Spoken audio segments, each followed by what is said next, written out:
Hi, Maya. Hi. Hi. Uh, how are you? Thank you very much. How are you? Fine, fine. Thank you. Thank you so much.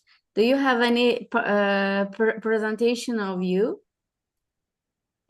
Actually, I have a presentation for today, but I will present my presentation for at 12:30, I think. Is it right? Yeah, that's true. But at the same time, while we are waiting, maybe you can present your presentation.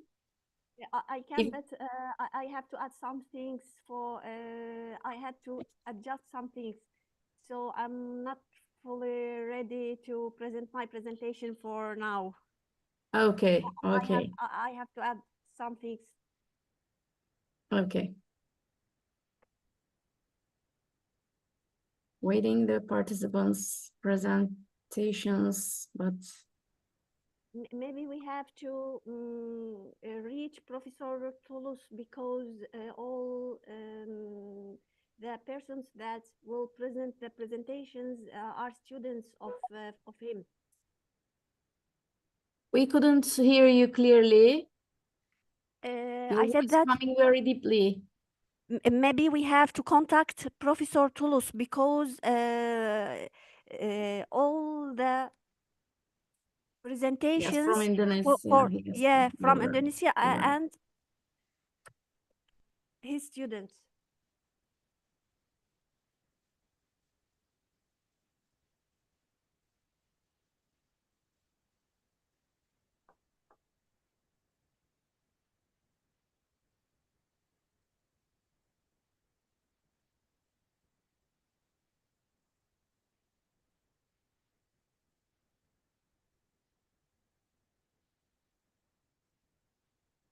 Mariam, Mariam, maybe do you want to explain something about the conference a second day? Maybe you want to have a speech.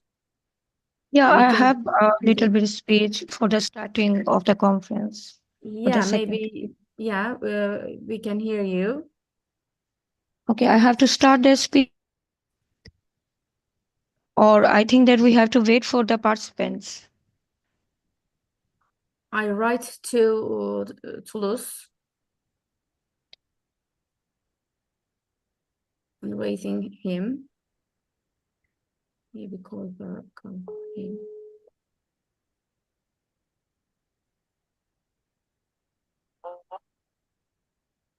Hello. Hello, we are waiting you. Hello. Asena, Hi, I'm hi. writing the new link. The new or the last link. Last link, please. Okay, waiting you Hello. all. Hello.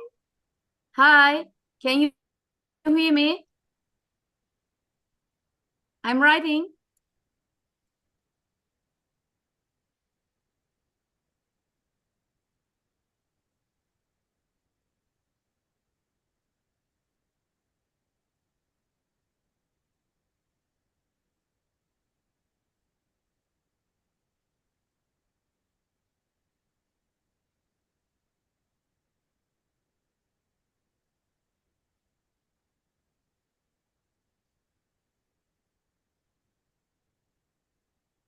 I think they will come a few minutes later.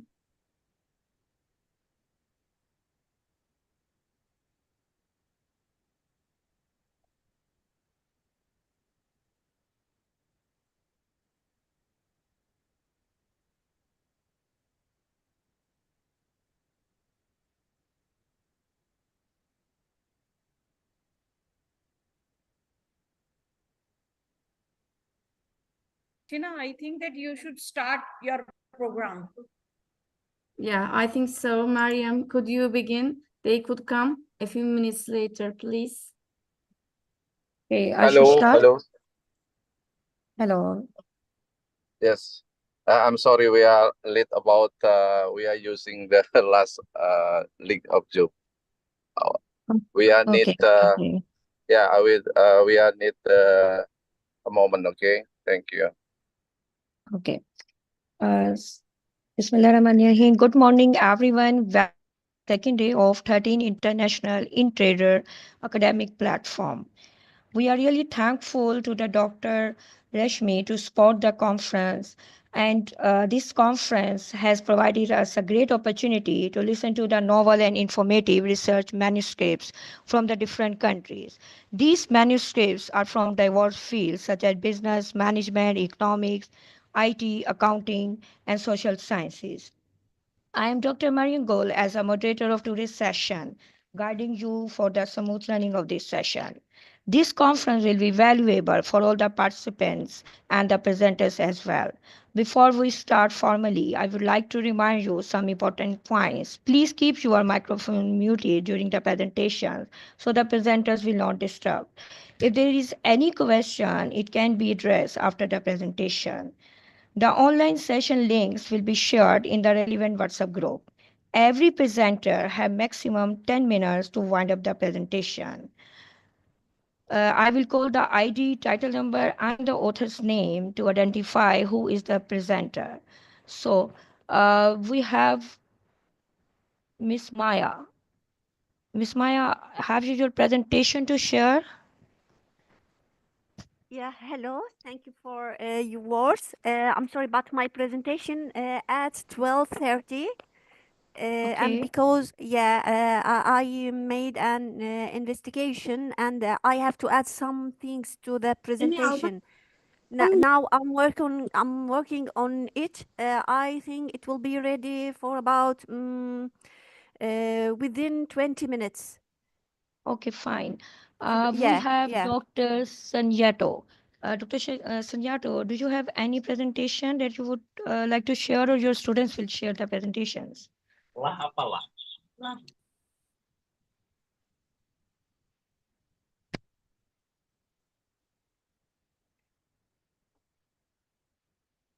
Do we have the ID number 63, Aziza Siska Anita?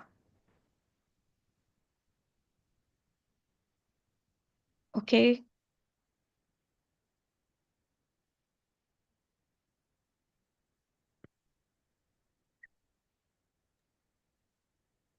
Okay, Dear Toulouse, Miss.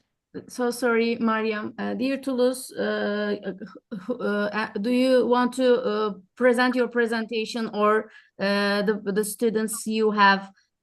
We can begin the others that you are here. Yes, wait a moment. We need time for changes the link. I think need 5 until Mhm. 10 minutes for changes the link about we are use the last link of Zoom. Uh, And to Sia, maybe you can. Do you want all the? not me, but from my student. Aldi, Aldi,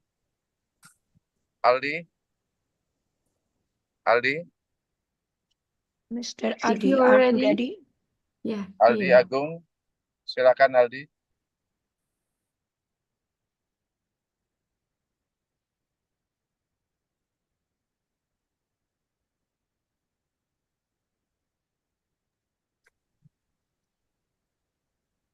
Ali, can you hear us?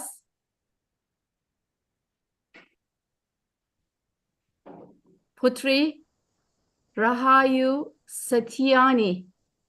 If you're ready, we can listen you too.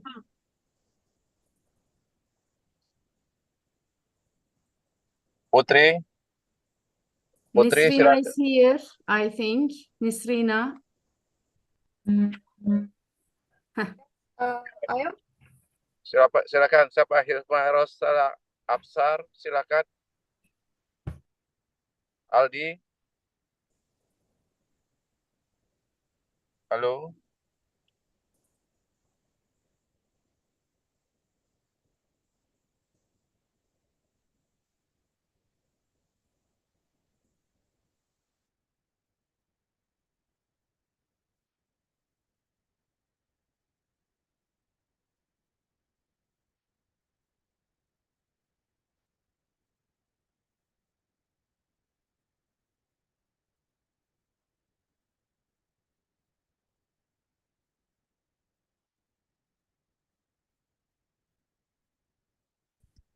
Aldi, are you hear us? Can you hear us? Are you there?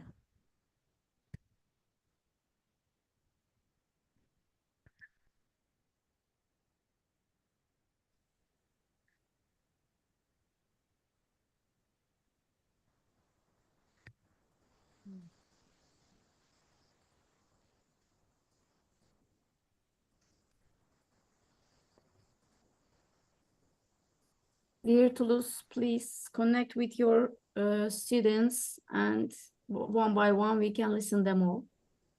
Yes, ma'am. Wait a minute. Just a second. Thank you.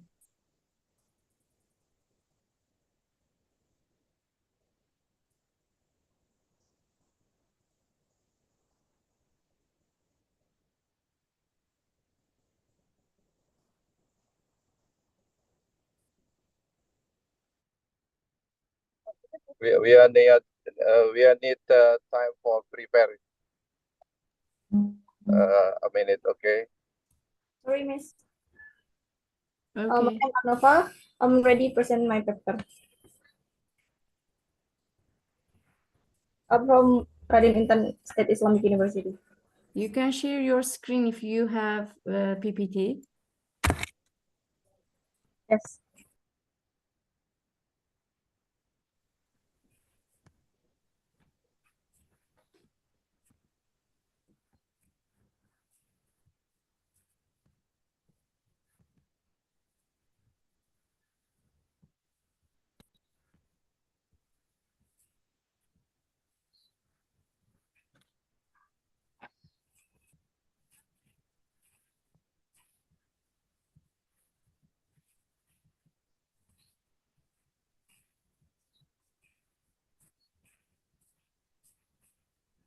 It's visible.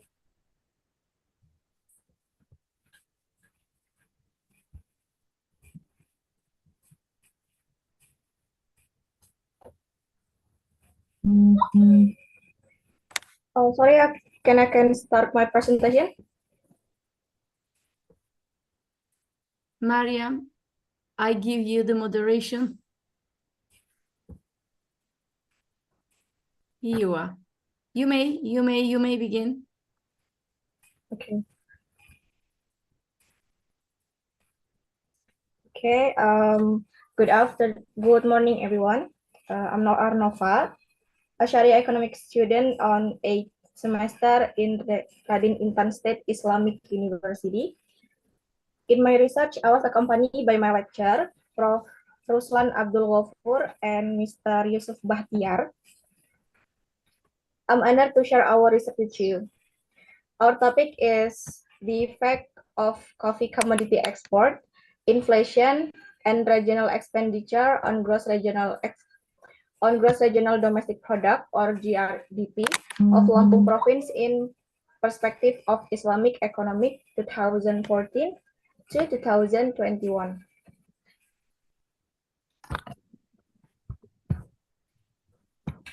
Economic growth is a key indicator of a country's ability to improve the production of goods and services over time.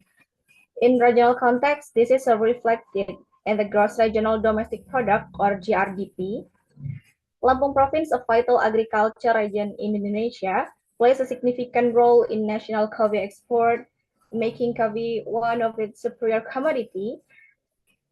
In this study, we examine how three main variables, coffee export, inflation, and regional expenditure, affect GRDP from an Islamic economic perspective. This approach stresses the importance of fair distribution, ethical governance, and economic balance, guided by value of faith and piety. Let's look at the numbers. Based on official data from DPS, Lampung's GRDP has shown up and down across the years. These changes are often influenced by how effectively the government spends regional budget, especially in productive sector.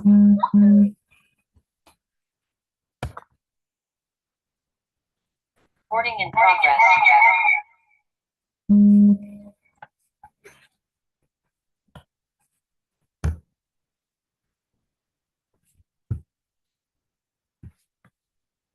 The research method we use is quantitative approach.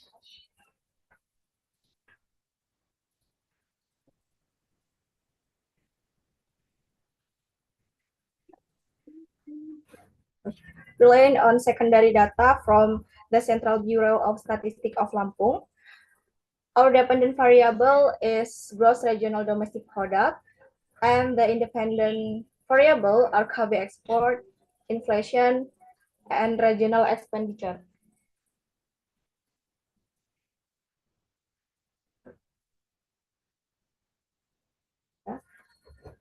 And use multiple linear regression analysis using EViews 10 software. And last, research technique, we use documentation technique and literature study.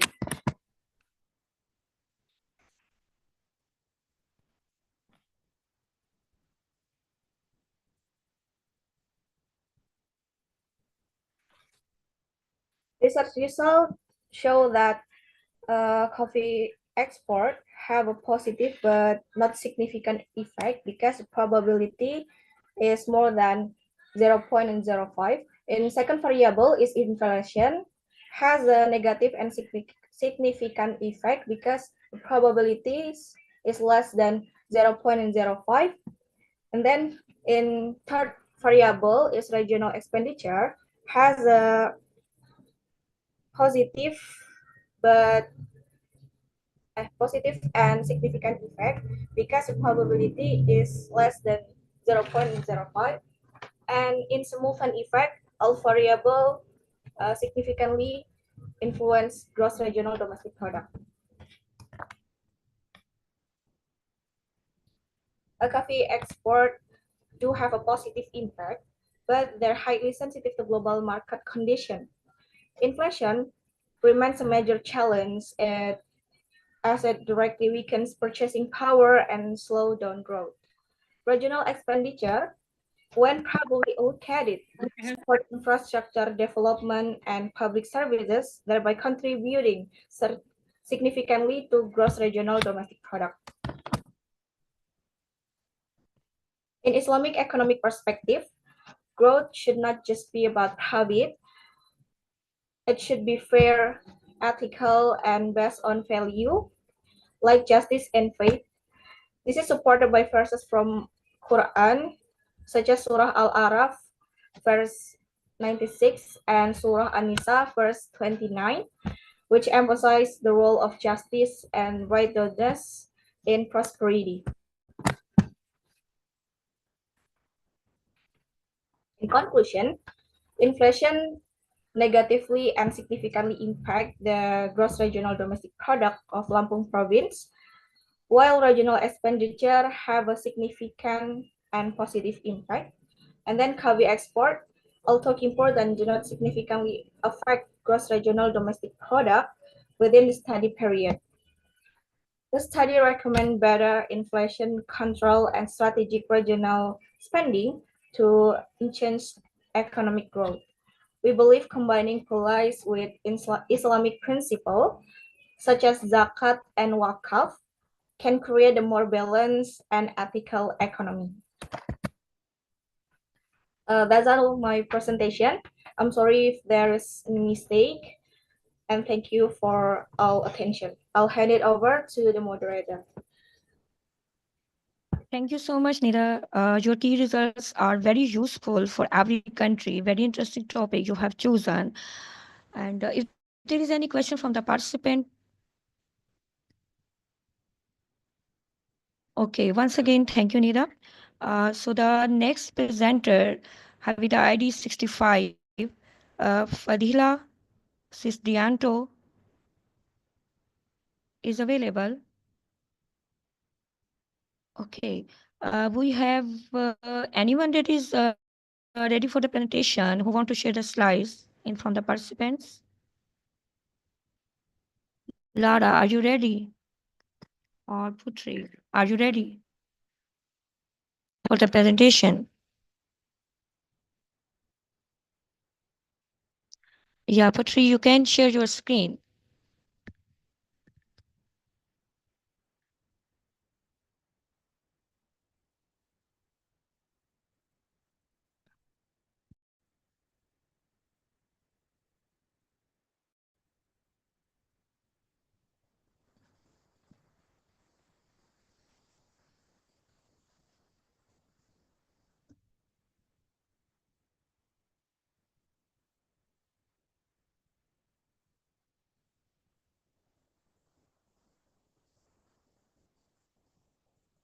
Putri, did you have the presentations, or would you like to present without slides? Putri, my voice is clear. Are you there?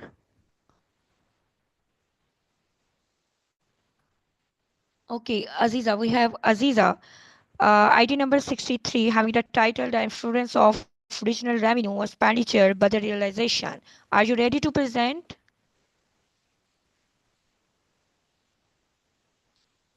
Yes, Aziza, ma'am. yeah, please share your slide with us if you have.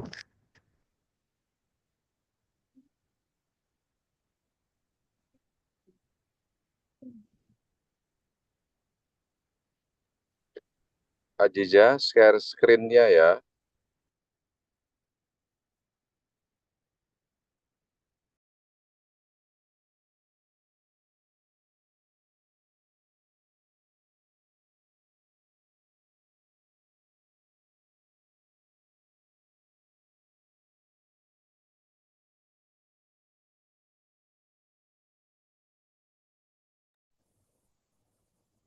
If you are feeling difficulty for sharing the slide, you can present your presentation without slides even. We are here to listen you. Aziza bisa tidak pakai apa namanya slide, boleh. Langsung saja, jangan delay.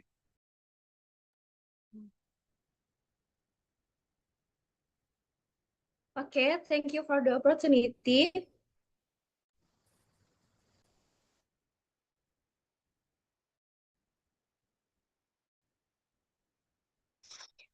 The honorable all of audience in this event, I will introduce myself. My name is Nisrina Aziza, representing my two lecturers, Mr. Budi Mansyah and Mrs. Siska Yuni Anita, Faculty of Islamic Program, Grade 8. In this presentation, I will talk to you about the influence of regional revenue expenditure, budget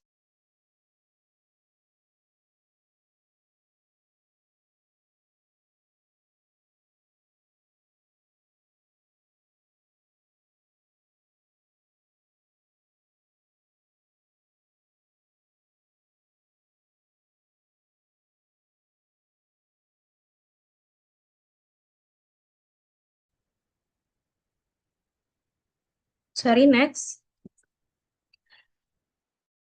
The influence of regional revenue expenditure budget realization or APBD, General Allocation Fund or DAU, Special Allocation Fund or DAK on economic growth in Lampung province in the perspective of Islamic Economic Panel data analysis of 13 regencies and 2 cities in Lampung province in 2018 until 2023.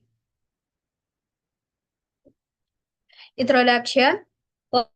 Lampung province, which is strategically located as a gateway between Java and Sumatra, has significant potential for economic growth and development. Despite its advantageous geographical position, the province's economic progress is still lagging behind other regions in Indonesia. Lampung province economic growth ranked 14 out of 38 provinces in Indonesia, even though Lampung province is a gateway for economic activity between Java and Sumatra, which has the potential to become a center for the distribution of national goods and services. This study aims to examine the factors that influence economic growth in Lampung province from 2018 to 2023, especially in the realization of regional revenue and expenditure budget or APBD, General Allocation Fund or DAU, and Special Allocation Fund or DAK by analyzing these financial components from an Islamic economic perspective. This study seeks to understand their impact on economic performance and highlights the importance of equitable, sustainable growth and community welfare. Research method. This research employs a quantitative approach using a descriptive method with a panel data analysis technique. The study focuses on analyzing the influence of the Regional Revenue Expenditure Budget, or APBD, the General Allocation Fund, or DAU, and the Special Allocation Fund, or DAK, on economic growth in Lampung Province from 2018 to 2023. Population and sample. The population of this study includes economic growth data from the Central Statistic Agency of Lampung Province. Data collection. The variable of APBD, DAU, DAK, and economic growth were collected from reliable sources, including official reports and governmental publication. Data analysis of the gathered data was conducted using multiple linear regression. Result. Analysis of the influence of regional revenue and expenditure budget on economic growth in Lampung Province has a negative and not significant impact on economic growth. Increases in APBD may lead to a decrease in growth due to issues like budget inefficiency and high indirect spending. Analysis the influence of general allocation funds on economic growth in Lampung Province in 2018 until 2023 exhibit a positive and significant effect on economic growth. A 1% increase in DAU for enhanced economic growth by about 0.05.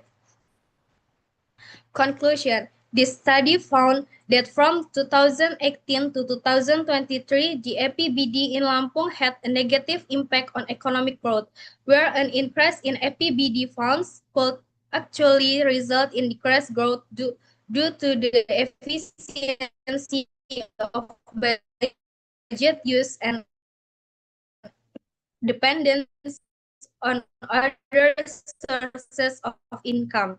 Meanwhile, the effect on economic growth, where an increase in general allocation funds could increase regional allocation. The same applies to the AK, which also contributes positively to growth by funding priority infrastructure and basic service program. From an Islamic economic perspective, economic growth is not only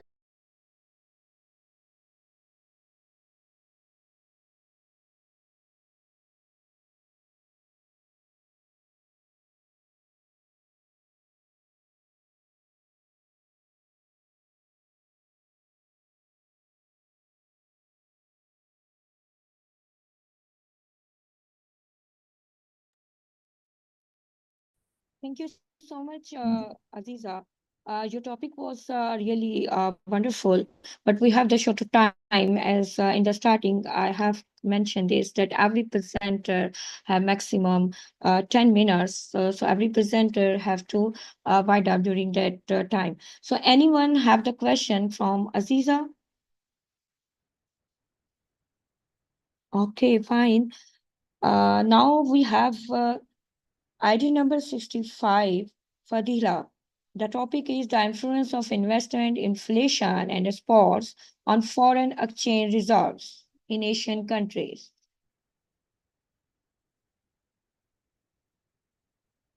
Are you there?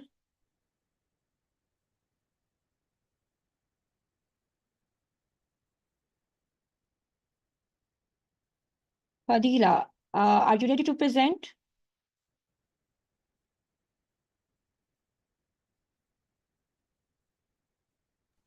Atau siapapun Okay. yang ready, silakan. Okay, I'm ready to presentation. Yeah, please share your screen. Thank you.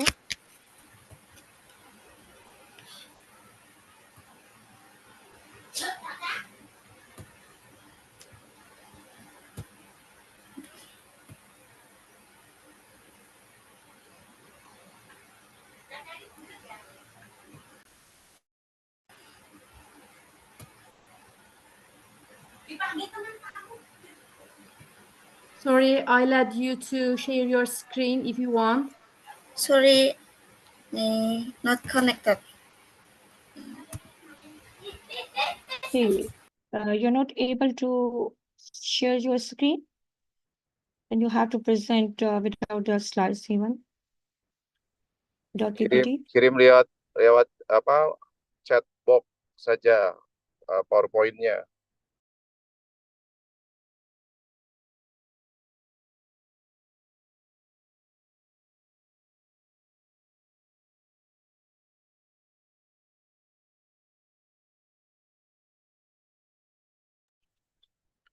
Dilanjut ya, tadi walaupun tidak ada screen, lanjut saja. Widya Delphi, bisa lanjut continue Mbak tanpa share screen Mbak.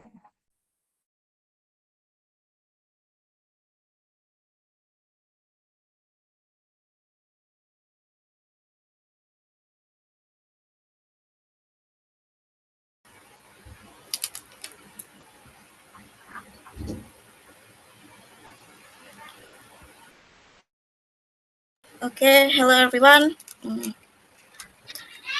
Hello everyone, and thank you for being. I'm Widya Delphi Fadila, a Sharia economic student on eighth semester. In my research, I was accompanied by my lecturer, Mrs. Mardia Hayati and RC Sisdianto. I'm honored to my topic.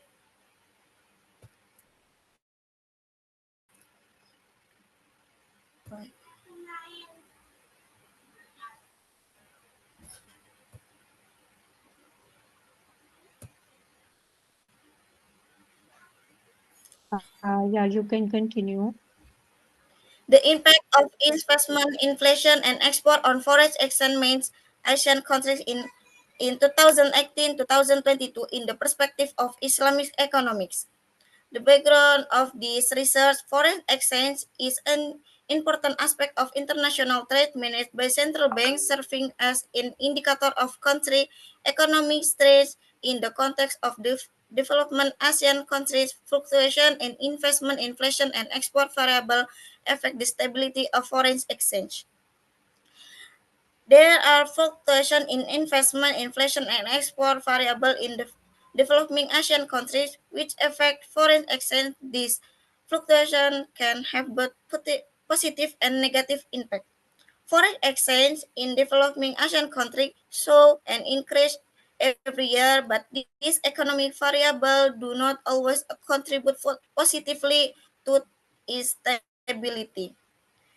This research also considers the perspective of Islamist economics, which emphasize the importance of maintaining foreign exchange stability and public welfare in economic decision making.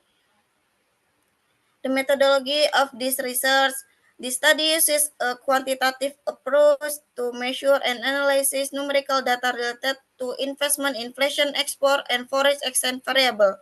This study uses panel data analysis to combine data from so far countries of a period of time with linear regression to measure the effect of investment, inflation, and export on forex exchange. The V-test assesses the significance of the combined variable, while the t-test evaluates the significance of its regression coefficient. The coefficient of determinant R squared indicates how well the model explains variation for forex exchange.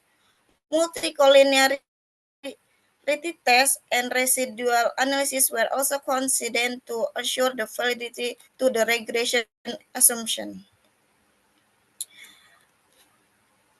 Rich sample, The sample consists of the developing of ASEAN countries, India, Thailand, Indonesia, and Malaysia, which were selected based on similarities in economic level and relevance of foreign exchange. The sampling technique utilizes the cluster sampling method to select a relevant and representative group of countries.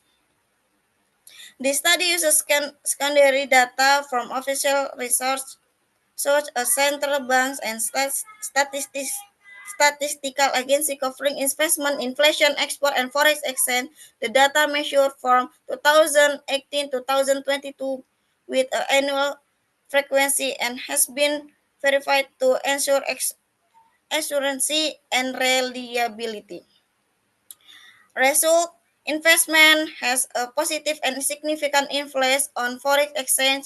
Increased investment, both foreign and domestic, support the strengthening of the local currency. This suggests that policy debt and accretion investment can boost market confidence and strengthen the exchange rate. Inflation show a negative and significant effect foreign exchange. An increase in inflation reduce the purchasing power of the currency and can lead to the decline in the exchange rate.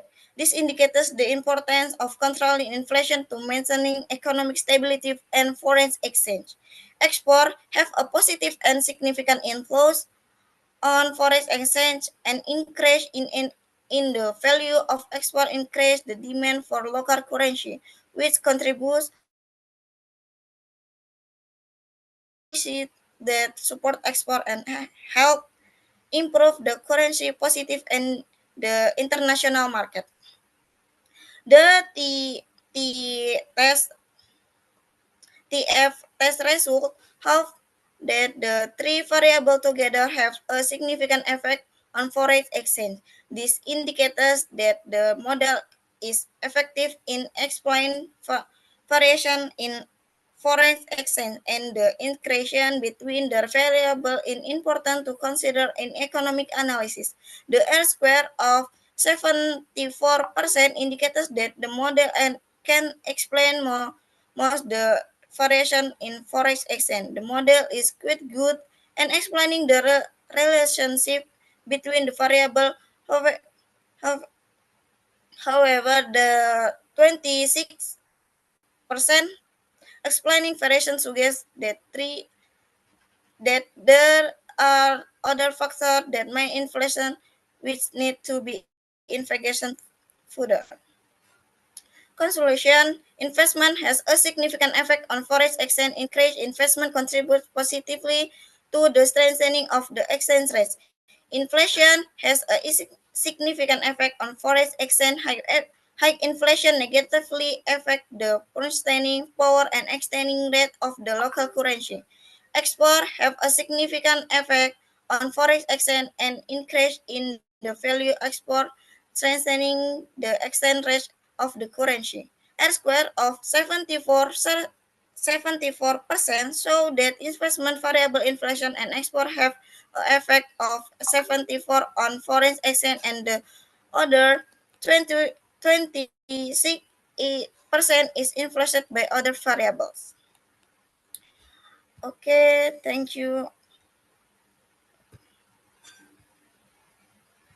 Thank you so much. Thanks a lot for your short topic. Your topic is really novel and informative as well. If there is any question from the participants that want to ask from Fadila? Okay, thank you. The next presentation is from Helma. Helma, are you there?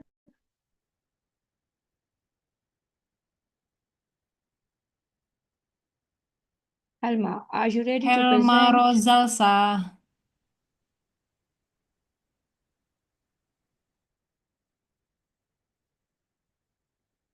Yeah. Do you want to present first?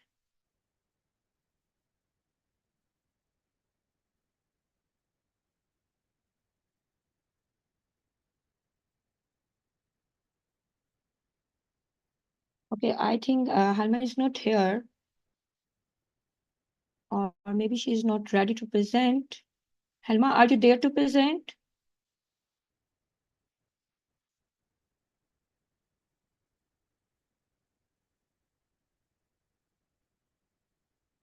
Halma, are you ready to present the influence of population size and gross regional domestic product?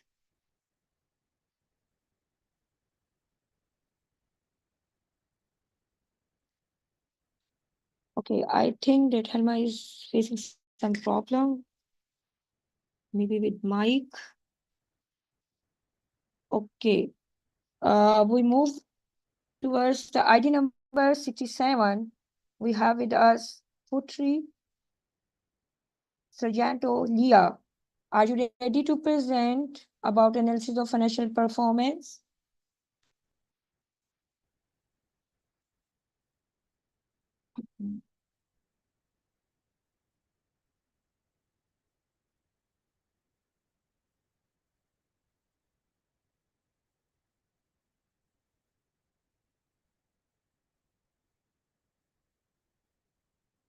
Voice is not coming clearly. I think, Putri, your mic is mute still. Putri, please unmute. Putri, please unmute your mic.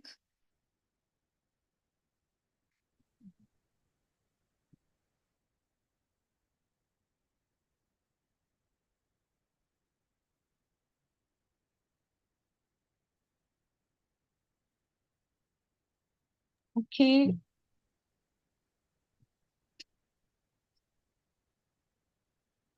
Putri, we are not able to listen to you. Can you please unmute your mic? And if you have any slide, yeah. If you have any slide to share, any PPT to share,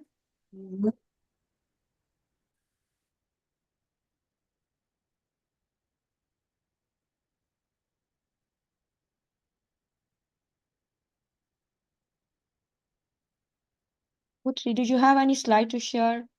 If you don't have any PPT or the slides to share, then you can present your presentation without the slides even. Okay, Bismillahirrahmanirrahim.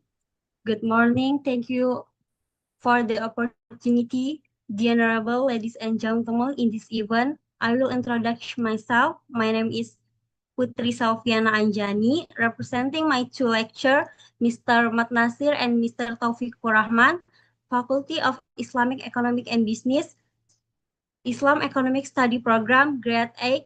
In this presentation, I will talk to you about analysis of determinant of the Gender Development Index in a country of the ASEAN region from an Islamic economic perspective. Panel data analysis for the period 2013 until 2022. Gender inequality is still a relevant issue in the world, including Indonesia. Ironically, the World Economic Forum said that no country has yet achieved full gender inequality. In fact, it is its project that achieving full gender equality between men and women will still take another 131 years based on this current rate of progress. Meanwhile, Indonesia has the highest GII score in ASEAN. This shows that Indonesia is a country with less than optimal gender development.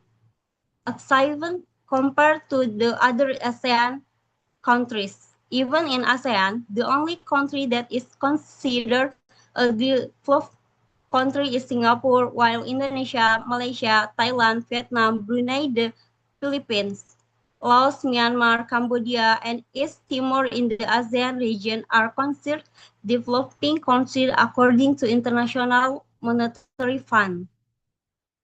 This research uses a quantitative research approved method. This research data use panel data with a research time span of 2013 until 2022.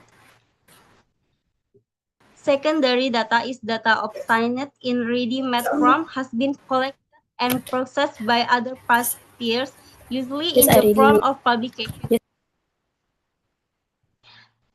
And the result, the first analysis of the effect of LA on IPG, the result of panel data regression testing using the random effect model method show that the individual life expectancy variable has no effect and is not significant on the gender development index variable.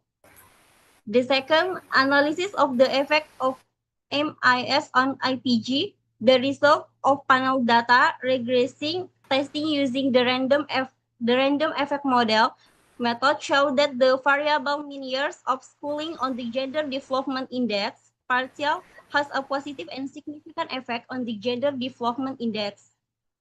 The third analysis of the effect on PP on IPG, the result of panel data regressing testing using the random effect model method showed that the per capita expenditure variable partially has a positive and significant effect on the Gender Development Index.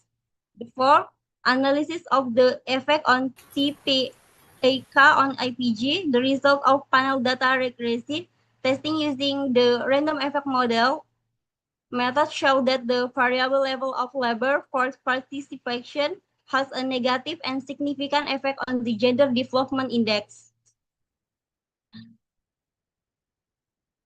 5. Analysis of the effect of LAMIS, PP, and TPAK on IPG.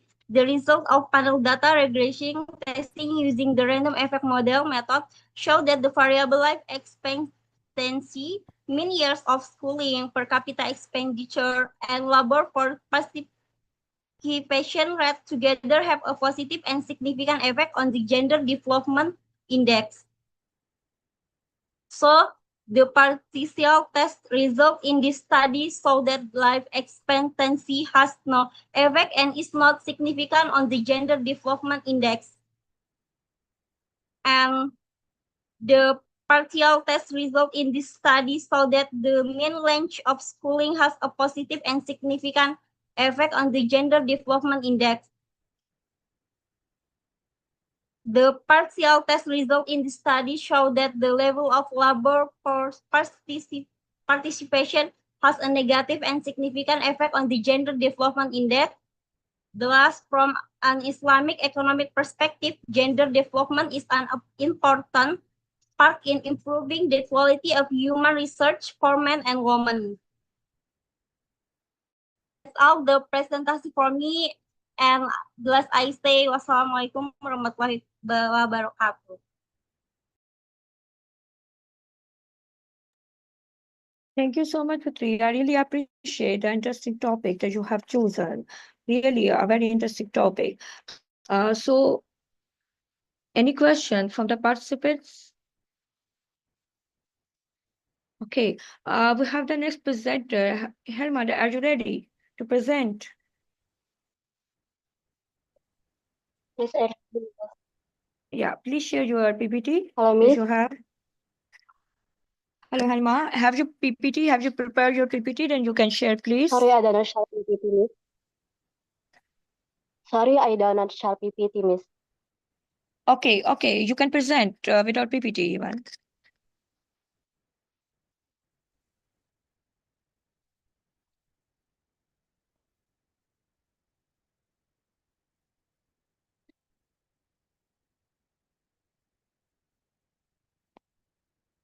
Okay, Assalamualaikum warahmatullahi wabarakatuh. Good afternoon, everyone who are standing today in Zoom meeting. I am delighted to be standing before you today. I am Helma Rosalsa Absar from the Iranian Interstate Islamic University Lampung, Faculty of Islamic Economic and Business Syariah Economic Study Program. I will discuss an article entitled The Influence of Population Size and Gross Original Domestic Product and the Original Regional Income Size and Gross Original Domestic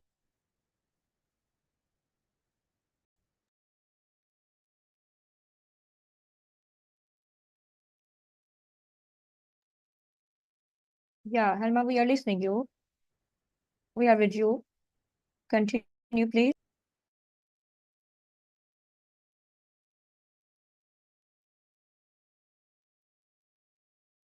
Hello, sorry, Miss.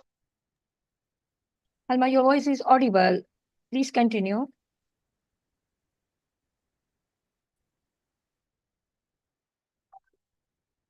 Baik. Assalamualaikum warahmatullahi wabarakatuh. Good afternoon, everyone. Ladies and gentlemen who are standing today in Zoom meeting. I am delighted to be standing before you today. I am Helma Rosalsa Absar from to Radian Intan Syed Islamic University Lampung, Faculty of Islamic Economy and Business, Syariah Economic Study Program. I will discussion an article titled in the influence of population size and gross original domestic product and the original regional income of Bandar Lampung.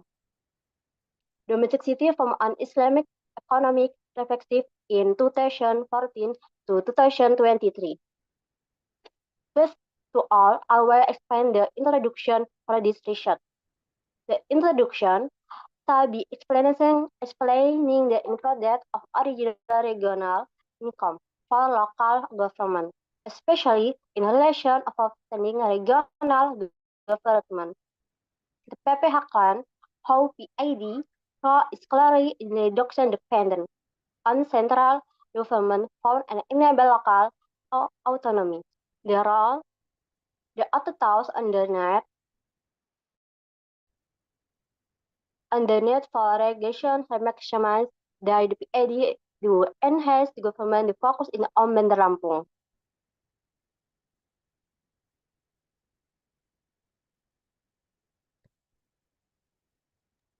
We strategically based and safer as economy hub for the region, like in Sumatra and Java.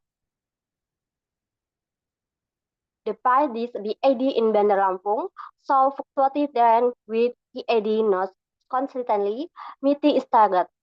The issue of maximize PID is tied to population growth and GRPT, or gross regional domestic product. The introduction, they see the connect for studying how these factors influence PID from both a physical and Islamic economic perspective.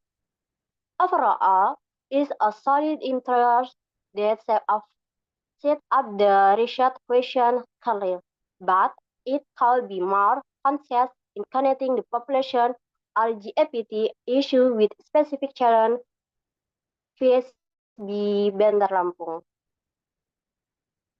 Next, I will discuss the research method used in this study. The methodology second section is quite straightforward. The author used secondary data from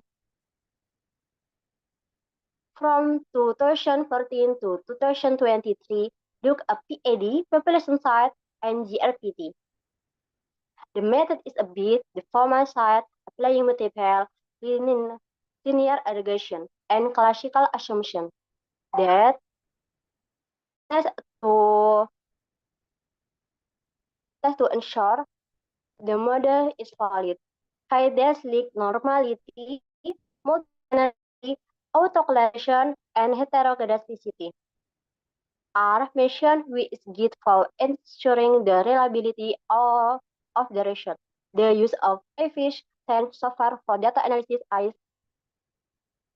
is also mentioned. The explanation is simple and giving a not detail about the step, but I might be a bit if on technical term for casual reader. The core idea is clear. Though the author is looking for a relationship between the population size, GRBT and PID and how they influence the regional income. Then for research in this article.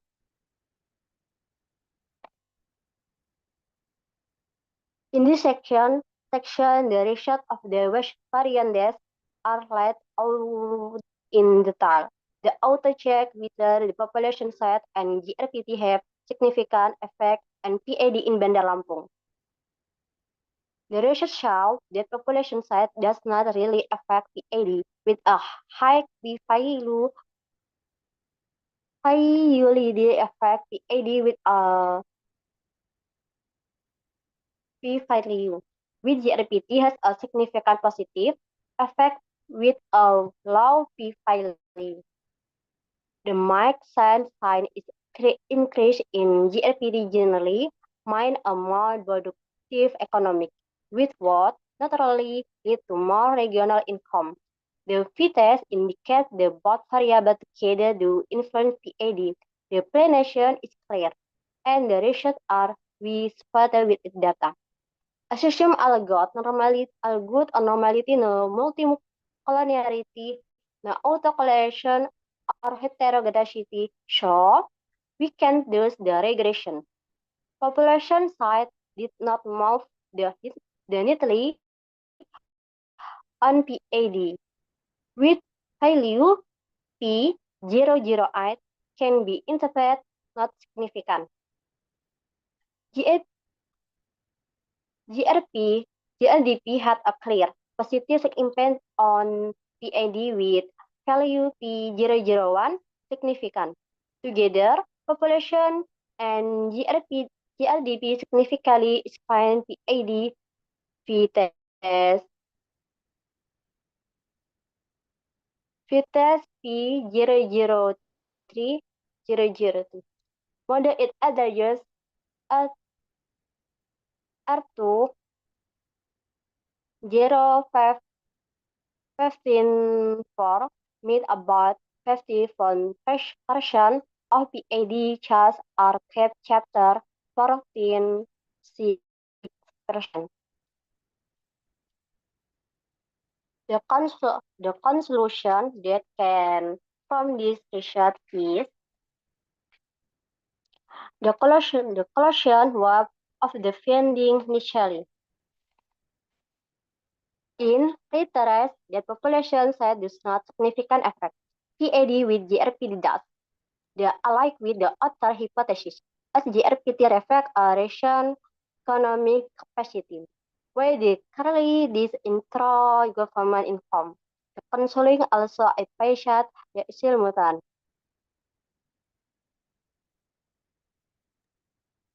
Thank you so much. The simultaneous effect of both Thank and you so PID, much. the outcome Thank you so much for your systematic topic.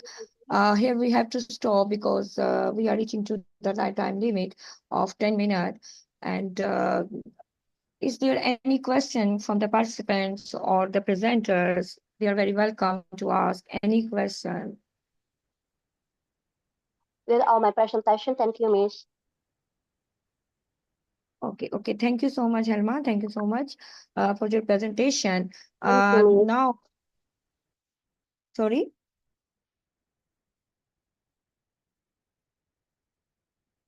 Okay. Helma, thank you so much to being here. Now we have the next presenter from ID number 68, Randy, having the title, The Effect of Carbon Emission Disclosure. Randy Gianta, are you there? Yes, I'm here.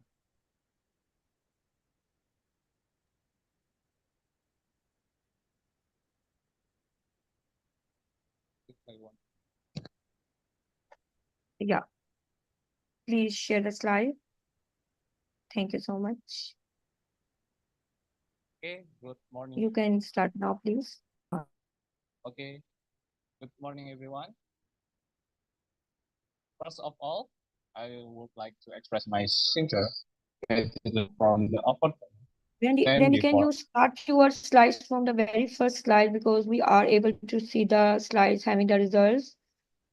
Can you start from the introduction or just like the title slide? Oh, I'm sorry. Okay, it's okay. Thank you. Now you can start. First of all, I would like to express my sincere gratitude for the opportunity to stand before all of you. It is an honor to share insight on a topic, the effect of carbon emission disclosure on company value with media exposure as a moderating variable. Study on companies listed in the Rikahati Index since 2019 until 2020. This topic is highly important considering the increasing attention that carbon emission disclosure receive from investors and stakeholders. In this session, we will explore how such disclosure after company value and how media exposure may moderate this risk. Okay, let's the presentation. Before I will tell you about research background, I want to know the phenomenon of environmental problem. Environmental problems are a phenomenon that requires special attention from both government, consumer, and investor. Many cases related to social and environmental are currently being discussed among stakeholders. For the example, the environmental impact caused by forest mining activities carried out by PT Hasta Dwi Yustama, PT Surya Bukit Energi, and PT Rindang Asia Energy, where this company have received pressure from the community to take responsibility for the health impact of residents due to the impact of coal dust. This data is based on the TIC Sumbangsan. Now, I want to tell you about research background.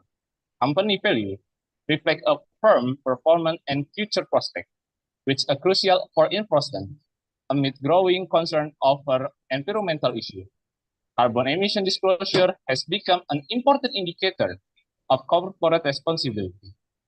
However, previous studies have shown inconsistent results regarding its impact on company value.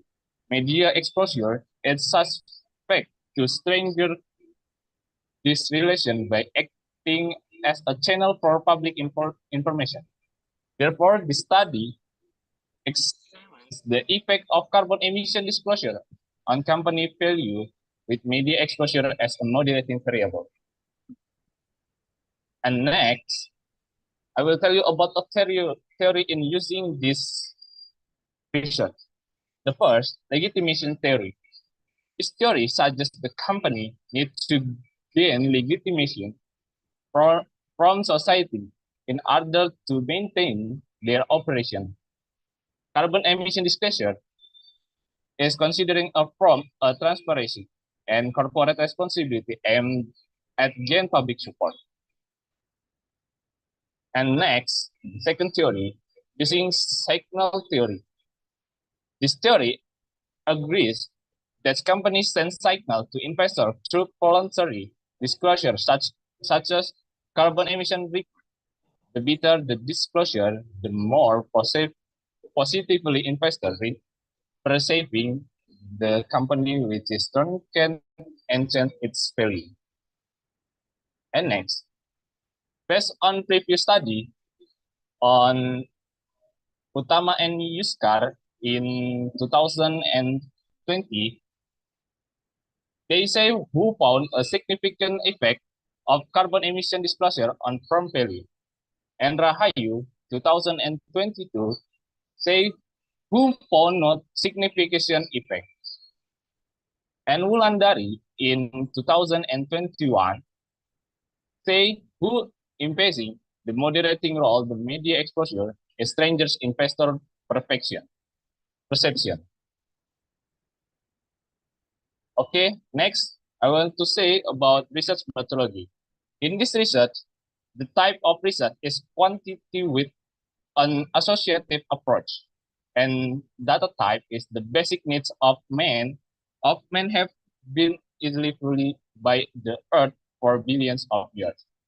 And analytical technique is using moderate regression analysis or MRA with classical assumption tests including normality, multicollinearity, heterogeneity, and autocorrelation. And population and variable using in this research is for the population ensemble. The population consists of all companies included in the Sri Kahati index. Sampling technique used with purposive sampling based on specific criteria, resulting in 12 companies observed over 4 years and total of 48 observations. And for research variable, for independent variable in this research using carbon emission disclosure, measure using the carbon emission disclosure index or CADI. For dependent variable, it's a company value or measuring using Tobinski ratio. And for the moderating variable, media exposure, measuring it using a dummy variable. For the one, if the company appreciates in the media and 0 otherwise. Okay, for the research about this research is the first effects of carbon emission disclosure on firm value. The study found the carbon emission disclosure does not significant. After firm value is T equals minus 0.521. Under T tables, it equals 2.0322. And significant equals 0.606. It's upper 0.09. The rejecting H1. This contradicts legitimation theory, which suggests environmental disclosure helps gain social approval and votes from value. However, low environmental awareness and limited public response reduce its impact. The result also challenge signal theory, as Indonesian investors appear to prioritize financial over non-financial information, such as carbon emission discussion. It's according from Kurniansha et al. 2021. And then for the effect of carbon emission disclosure on firm value with media exposure as a moderating variable. Media exposure refer to a company effort to build reputation by effectively communicating with investors. Findings show that media exposure does not moderate the effect of carbon emission disclosure on firm value. And T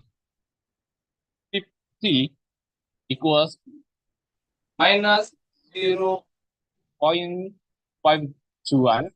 Under T table 2.0322, and signification is 0.606. It's upper 0.09. The contradicts legitimation theory, which suggests media public pressure. It's related. Media tends to inconsistently highlight only positive aspects. The result also offers a signal theory, as media exposure fails to enhance the link between carbon disclosure and firm value, possibly because investor priority financial performance over image portrayed in the media. And last, that's a conclusion. The conclusion in this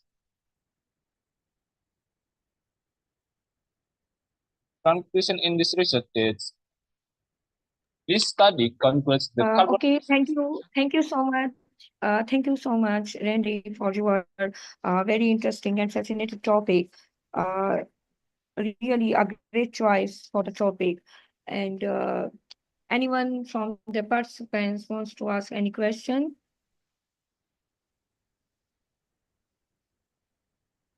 Okay, fine. Now we have the next presenter, ID number 69 from session 10, Octavia, having the title The Influence of Human Resource Quality, Information Technology and Management Accounting System on Managerial Performance. Would you please like to share your PPT if you have? Would you like to share PPT or the presentation slides? Would you have the presentation slides?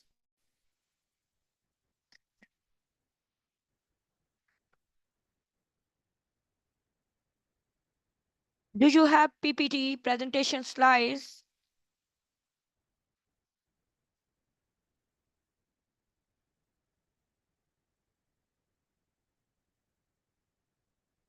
My voice is audible. ID number 69.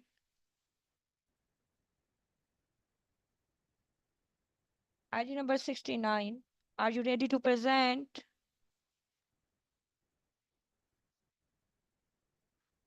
Okay, fine. I think that that ID is not ready yet. Okay, fine. ID number 70, Ulfa. Are you there to present? Ulfa, are you ready to present? Are you there? Madam, I am Dr. Leena from India. Ma'am, if anyone is not there, I can present. Okay, okay, sure. You can present. Why not? Thank you, Dr. Leena, for joining us.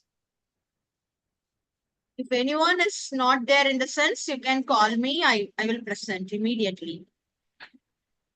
Okay. Okay, Dr. Leena, you can present, please. Thank Carry you, on. madam. Thank you. Thank you. Most welcome.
Once again, my PPT is not opening. Wait a minute. Okay.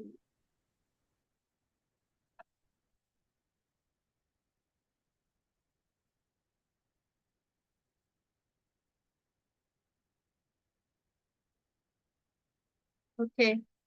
Very good afternoon, everyone. I am so happy to present my paper that is analysis of customer satisfaction factor which influence chatbot acceptance for buying behavior. So the introduction about that, it is how the chatbot is going to affect and how it is going to help our organization for effectiveness. That is my research paper. The chatbot serves as an online customer representative, providing rapid response and interacting with client using natural language processing.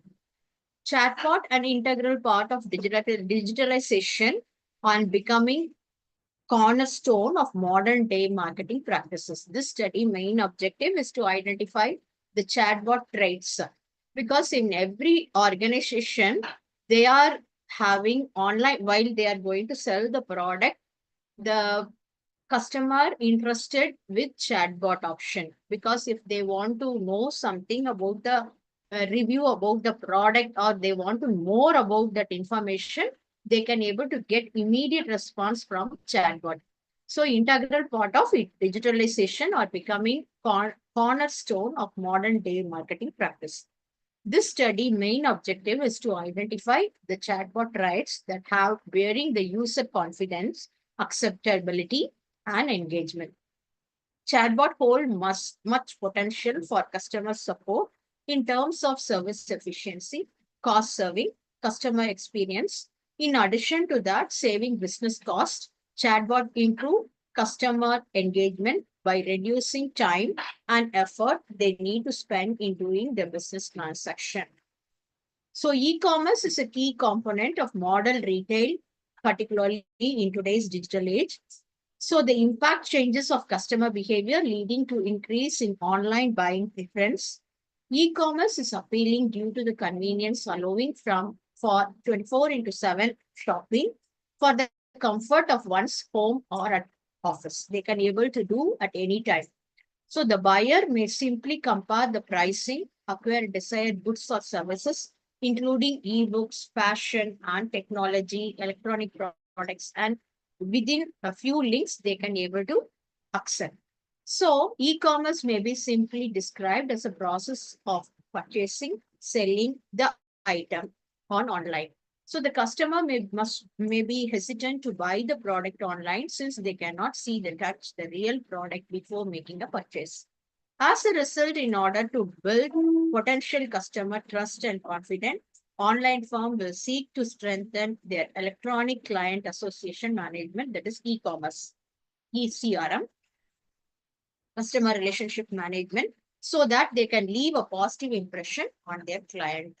So for this particular research methodology, I'm using descriptive research, and 165 samples were used and collected using non-probability sampling under convenience sampling method. The data were obtained by using structural questionnaire with Likert scale and analyzing using IBM 20.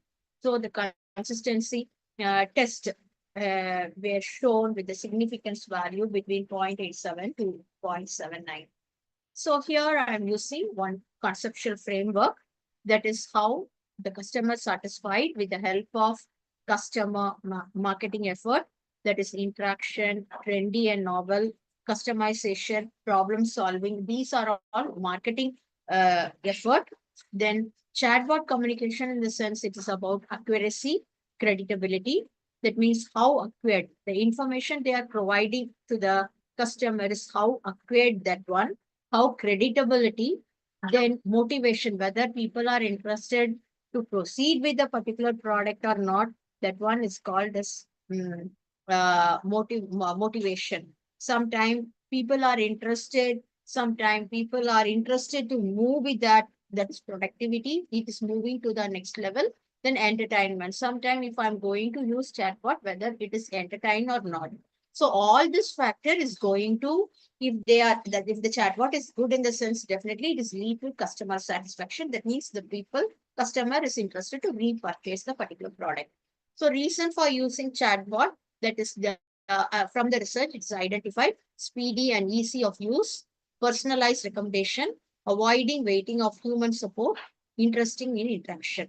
So because of that, people are interested to buy the product, interested to use chatbot. Chatbot message significantly and really impact towards customer satisfaction. So chatbot communication had noteworthy impact on customer satisfaction, motivation to use. These are the hypotheses we have framed, and this is the result actually I have shown in the PPT itself. Conclusion: AI-powered chatbot for e-commerce have bright future ahead of them. The consumer experience is about to change due to the advancement of multimodal interface, emotional intelligence, and personalization. Effectively manage customer interaction using AI-powered chatbot. Firm must face implementation obstacles. AI-powered chatbot also have potential to save money. Chatbot automate repetitive code and routine question, release up to humanoid agent to focus on more complicated and valuable job. This is not only reduce the labor expenses, but also increase productivity. Investing in the chatbot technology can result in long-term saving by reducing personal demand and improving operational efficiency. Chatbot can comprehend and answer the client question in personalized and timely manner. So every organization, the benefit for this particular research, if every organization, if they are going for digitalization, they have to give more importance to chatbot. This is my topic. If anyone having a doubt, you can ask me.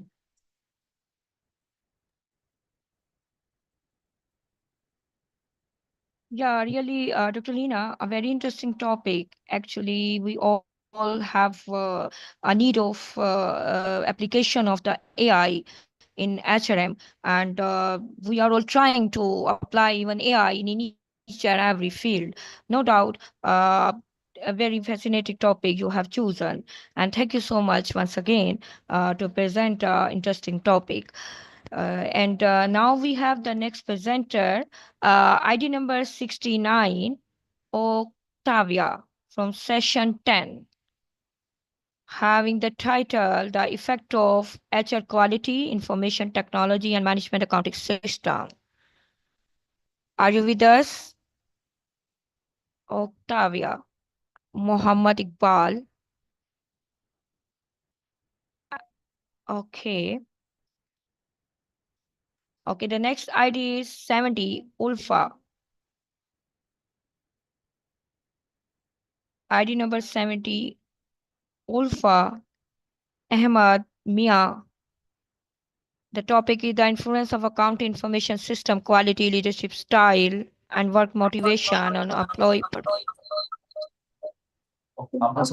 Yeah, yeah, we have with us Ulfa.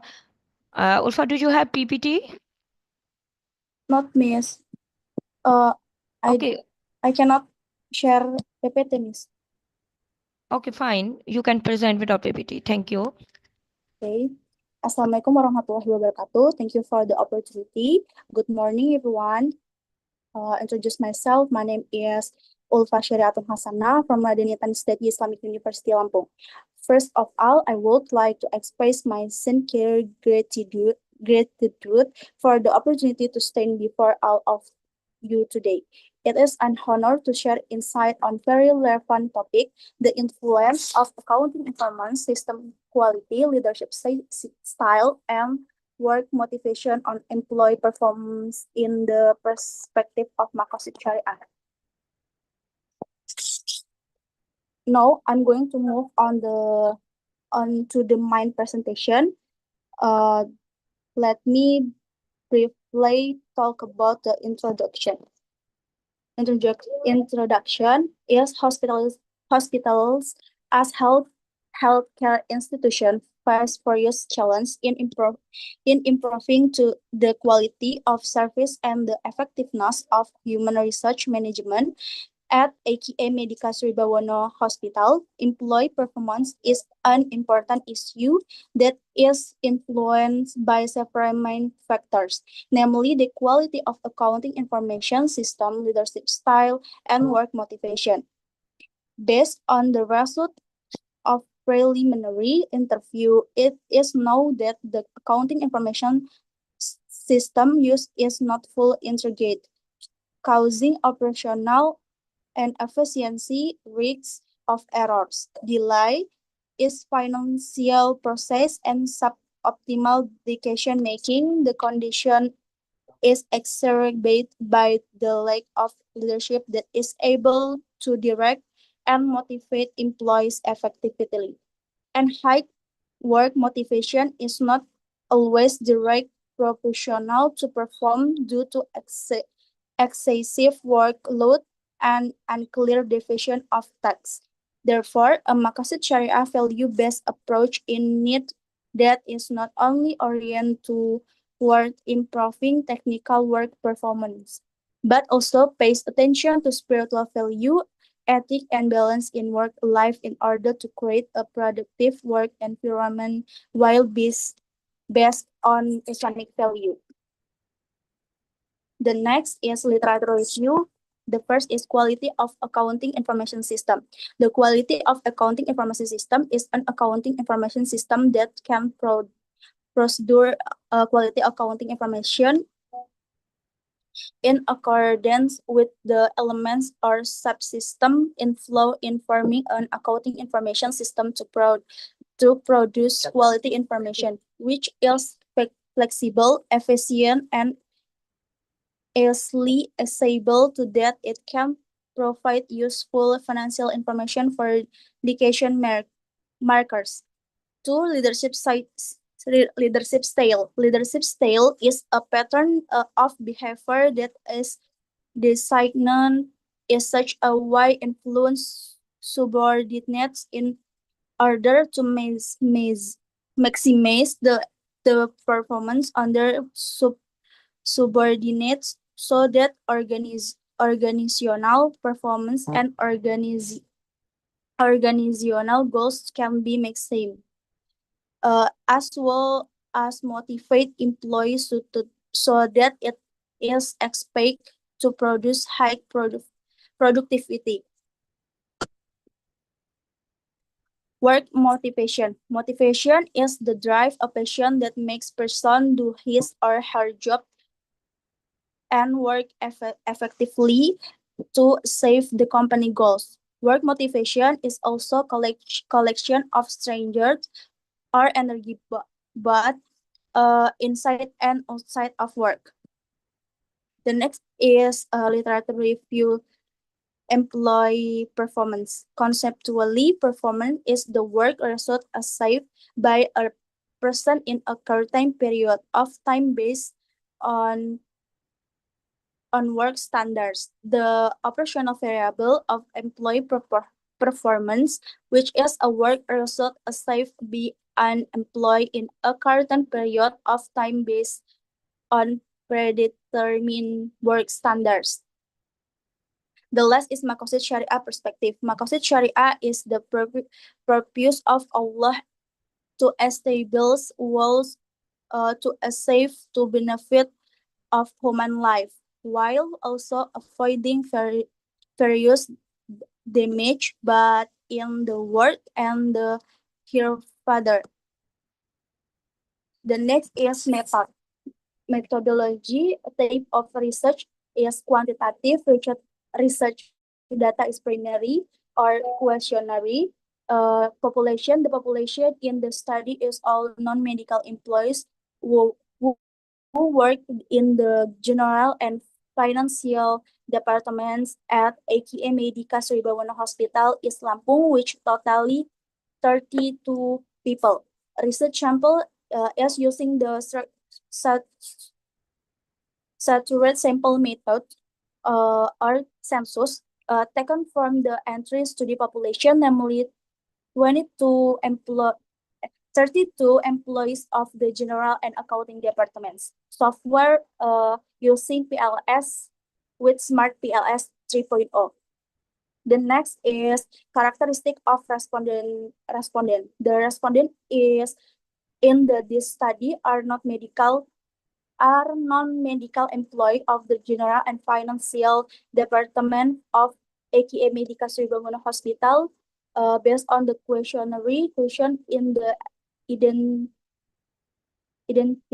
identity section of the respondent, there are 4 characteristics in the respondent, namely gender, age, and mass education. Based on the result of genders identity from 32 respondents, there were the first is 20 respondents with female gender and 12 respondents with male gender. Two, based on the age range, there were 19 respondent age 20, 30 years, 12 respondent age 31 for 40 years, and characteristic based on the final education, there were 9 respondents who took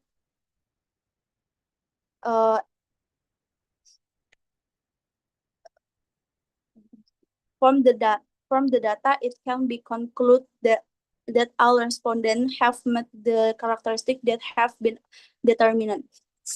The next is result. Result is the first is validity and reliability. The result data analysis was carried out through outer model and inner model test. The following is a picture of the result on the outer model text using PLS analyzing algorithm. From the figure above, it can be seen the indicator in each variable have a loading factor greater than 0.5 and have an AVI value as shown in the following tables. All structures are valid AVI more than 0.5 and reliable. The next is R square result. R square result employee performance 0.75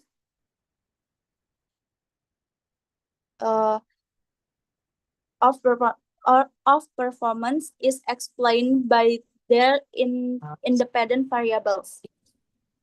Okay, thank you, Ulfa, for your wonderful presentation and informing us about the influence of account information system, quality leadership style, and work motivation on employee performance.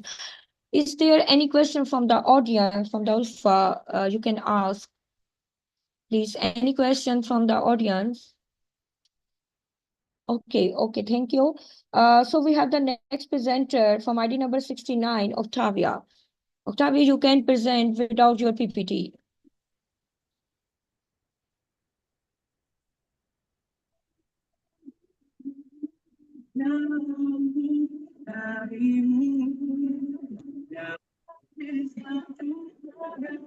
Kindly, all other participants and presenters are requested to mute their mics, except the presenters. Octavia.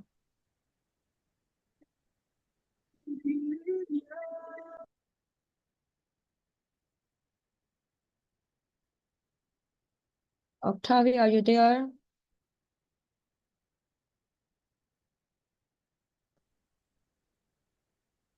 Yeah, Octavia, I think your mic is muted so that we are not able to listen you. Or you have some problem with your mic? If we are unable to listen,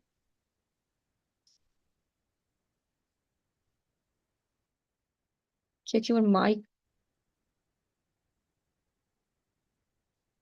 No voice.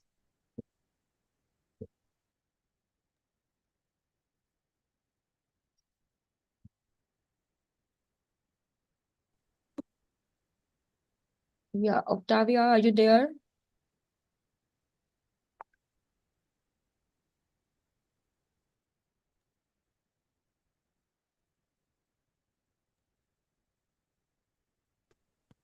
Yeah, Octavia, are you successful to fix the problem with your mic? You have to check your mic. Meanwhile, we can ask any other presenter to present. We have next one, the ID 71. We have Lara Putri with us, ID number 71.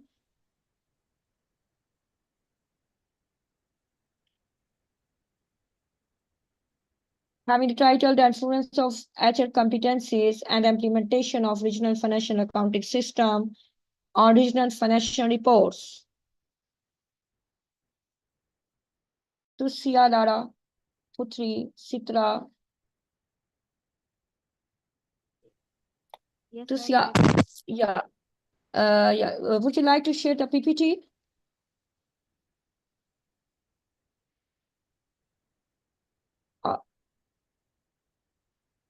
Your voice is not audible.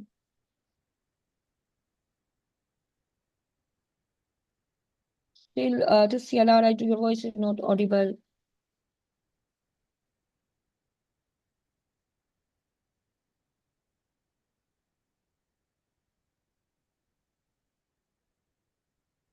Tusia, Lara, your voice is not audible.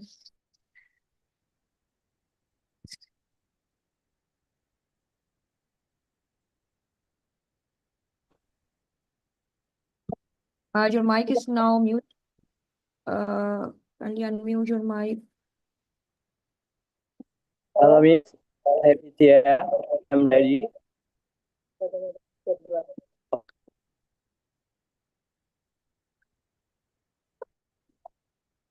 Oh, Octavia, your mic problem is fixed now? Done. Yes. Yeah, okay. Okay, you can present first so that then we will forward to, we will move to the 71 ID. Yes, Octavia, you can continue, please. Thank you. Thank you. Everyone, good morning. So I would like to introduce myself. My name is Revitia Tiana Octaviana. It's a pleasure to have the opportunity to speak before you today. This today presentation, I'm going to talk about the effect of human research quality information technology and management accounting system on managerial performance with environmental accounting as moderating variable. Survey on regional financial and asset management BPKAD of Bandar Lampung. Performance with the strategic goal of the organization, custom stratification and contributes of the economy. Basically, good performance is performed below the pressure according to stable study. Good employer performance will directly affect the performance of the institution. performance is currently adopted takes time a long process. The performance of civil service is a problem that's quite interesting discuss because it's very interesting for the enforcement, which is also beneficial for the interests of industrial, society.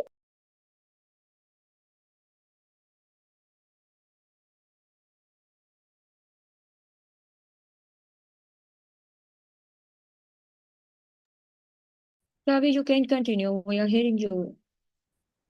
I think there is a problem with your mic.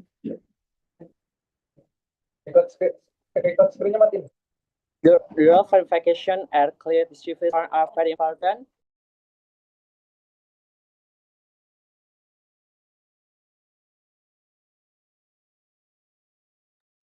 Yes, Otavia, you should continue. We are listening you.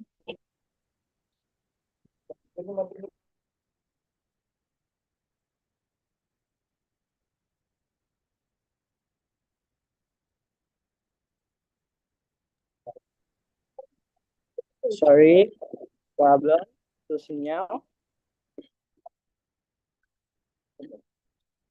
Okay, next, to improve managerial performance is organization, good and quality human resource are currently needed.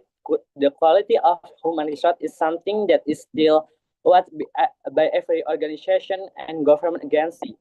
A very movement carried by the organization requires skill, workers, and has reliable execution in the complement text understanding with anticipate target. The quality of human resource for each worker depends on emergency registration framework carried out by the office.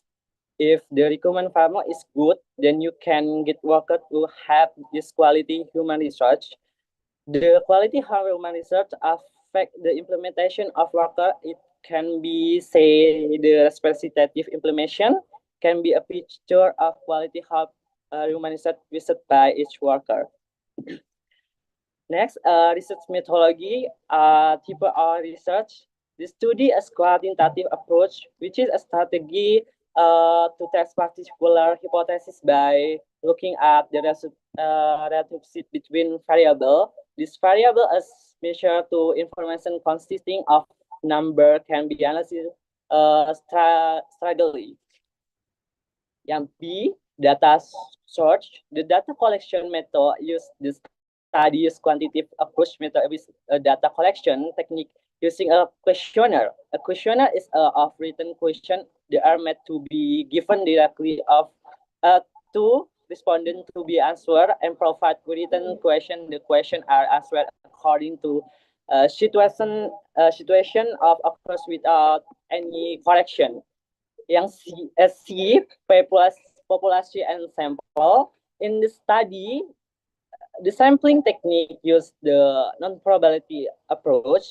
The research method using purposive sampling, which is which means the sampling is the study using certain criteria. The research to employers and staff BPKAD Bandar Lampung City in fields accounting and asset management, totaling 50 employers. The sample criteria as followers are employers of BPKAD of Bandar Lampung City, 2 BPKD employees of Bandar Lampung City with civil servant and contract employment status.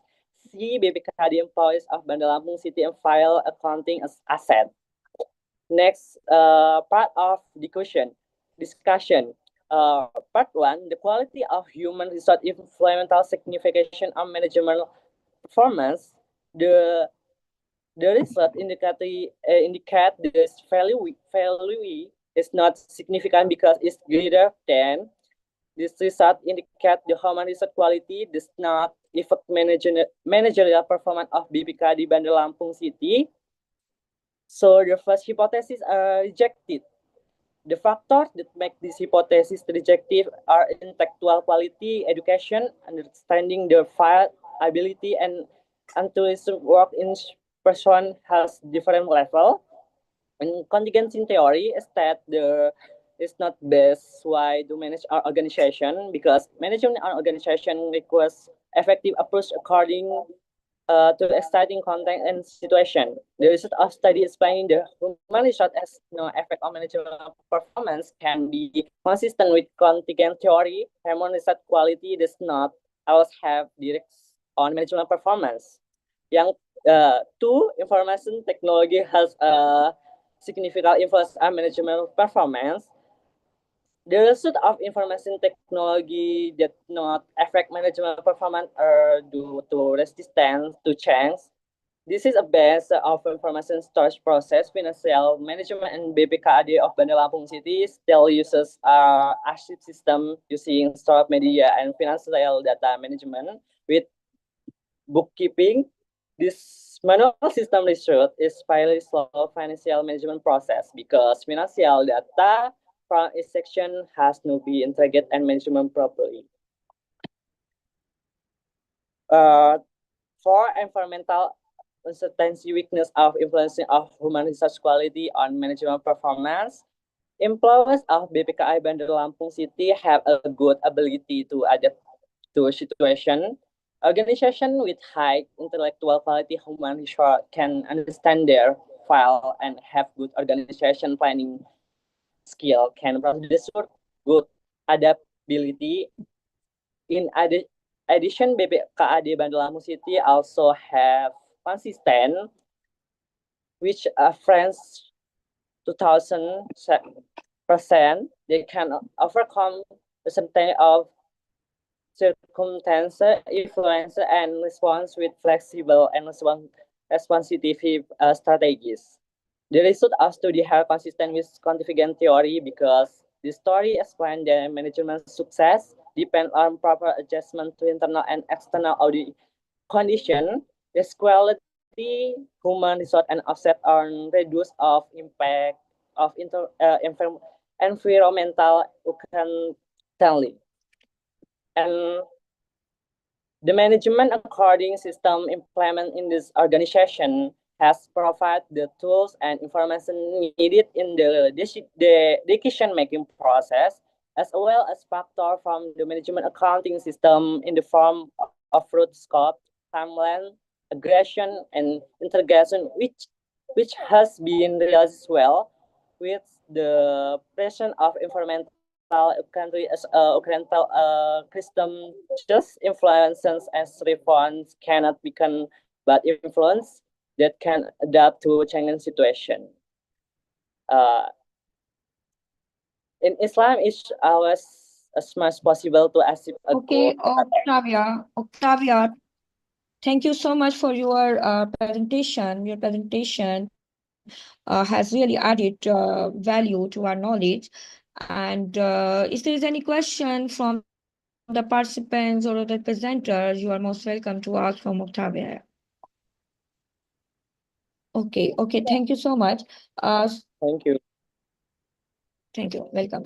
Okay, the next presenter is ID number 71, Tusia Lara. Are you ready? Now your problem of your mic is fixed. Yes,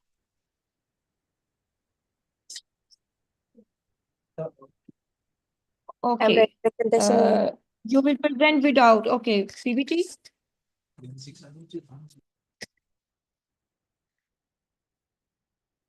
You can present without PPT even. Cannot, Miss.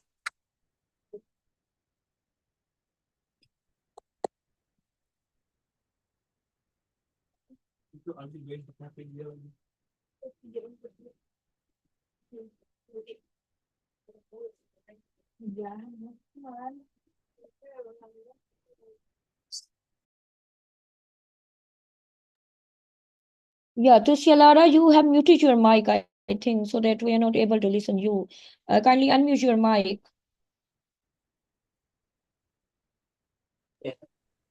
Yes, Miss. I am ready. Now you can continue.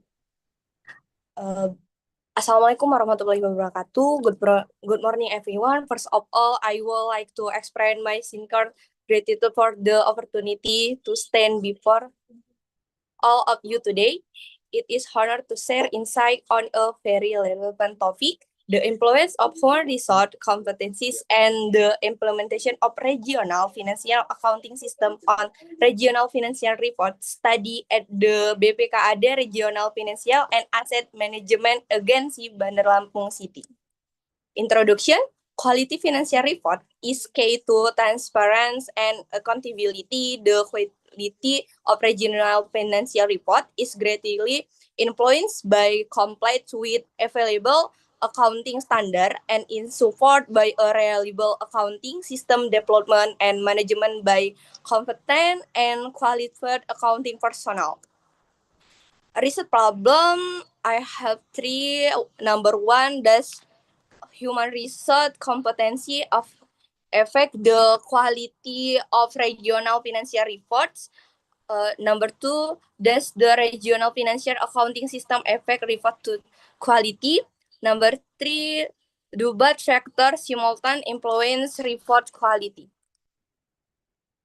To examine the partial and simultaneous influence of human resource competition and financial system implementation of the quality of regional financial report. Theoretical framework using agency theory focus on the relationship the government and public.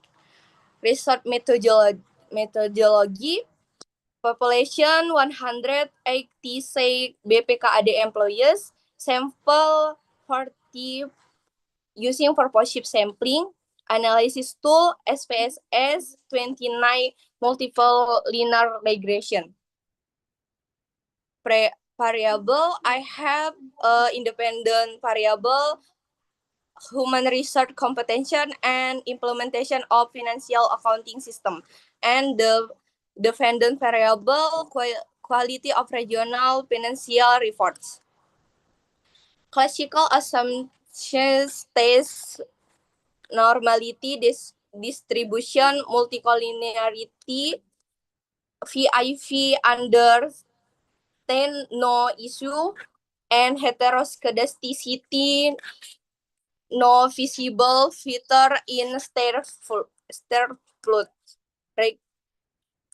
Regression equation but variable positive influence report quality. Hypothesis testing X1 significant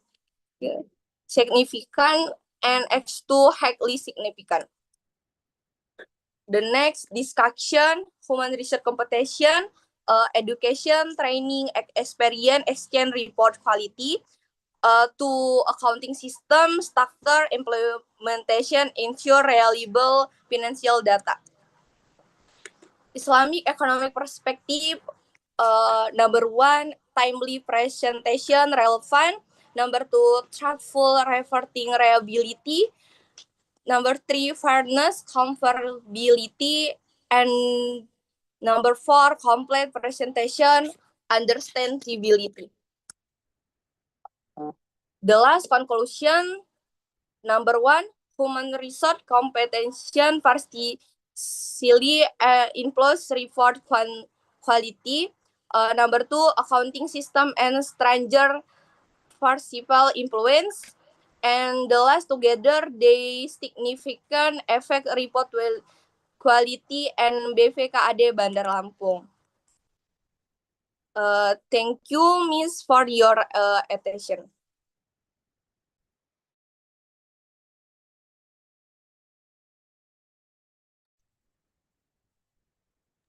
I return it to the moderator.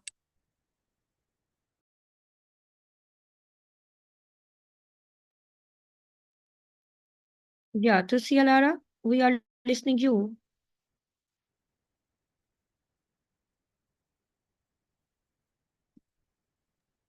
Yes, ma'am.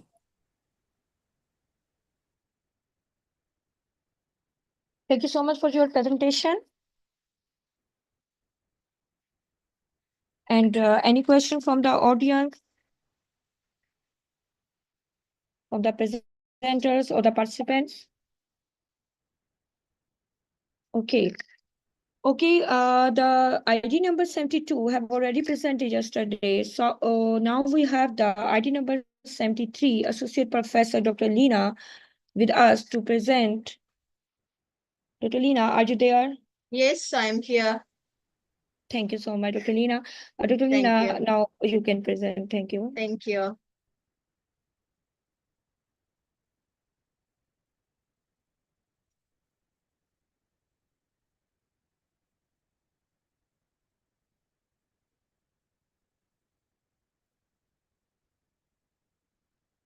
Very good morning, everyone. And today I'm going to present. It's very happy to present in front of international conference in Turkey. Really, I'm so happy to present in online mode from India. I am from South India, and I'm very proud to present in this forum. The mobile application and its global impact. The mobile application have a profound and widespread global impact affecting individuals, business, and society as a whole. So with the help of internet, we can able to sell so many products. We can sell or we can able to review the products, and we can able to, through word of mouth, we can able to aware about the product. So it is actually going to provide convenience, accessibility, and range of functionality from communication, entertainment to productivity and commerce. This impact is seen in how people interact with each other, how business conduct operation, and even how government deliver the services. If the government is not going to provide internet opportunity, in the sense we can't able to sell the product, trading will affect. Nowadays, actually, we can able to sell the product through other country. I mean, global interactions are there. If we are unable to, in the sense, definitely we will face problem. In the modern age of information and communication system, people are habituated to use computer and computer application, but mobile application use and development in new and rapidly growing sector. There is a global positive impact of mobile application, and they are using in all organization for trade purpose. Use this mobile application, developed country are becoming facilitate, and people society of developing country are upgrading themselves and making a new type of IT structure. According to the application area, there are different categories of mobile application: communication, internet browsing, email, client, social networking, games, puzzle, strategy, cards, casino, action, adventure, multimedia, graphics, image viewer, presentation viewer, video player, audio player, productivity calendar, calculator, diary notebook, memo, word processing, spreadsheet, etc. Travels also, they are actually mobile application. They are going to provide site guide, currency converter, translator, GPS map, itineraries, schedule, weather report, etc. All of the smartphone and feature phone have smart environment and vast number of mobile application. Most of the application are connect people to the world via internet, mobile broadband. For example, Google Map, navigation, email, entertainment, gaming, commerce. So worldwide mobile user or use internet using mobile and mobile operator and other party company doing business by providing broadband internet services. In conclusion, after all the limitation of mobile environment and mobile application, the uses of popularity of mobile application are increasing day by day. Most of the people are trying to use mobile devices and mobile application instead of desktop for each task. Gradually, the uses of mobile application are increasing corresponding to the use of desktop application. All the mobile manufacturing company and mobile applications, they are using these things. Developer company are increasing the capacity, quality, and functionality. So the modern mobile application are more capable and more usable for the user. And the global impact of mobile application are growing very high. So thanks. This is my presentation over. If you're having any doubt, you can ask me. Yeah, any question, please? Thank you so much, Dr. Leena, once again selecting a good topic, an interesting topic. Now we have our next presenter, that is Jia Kumar. Are you there, Jia Kumar?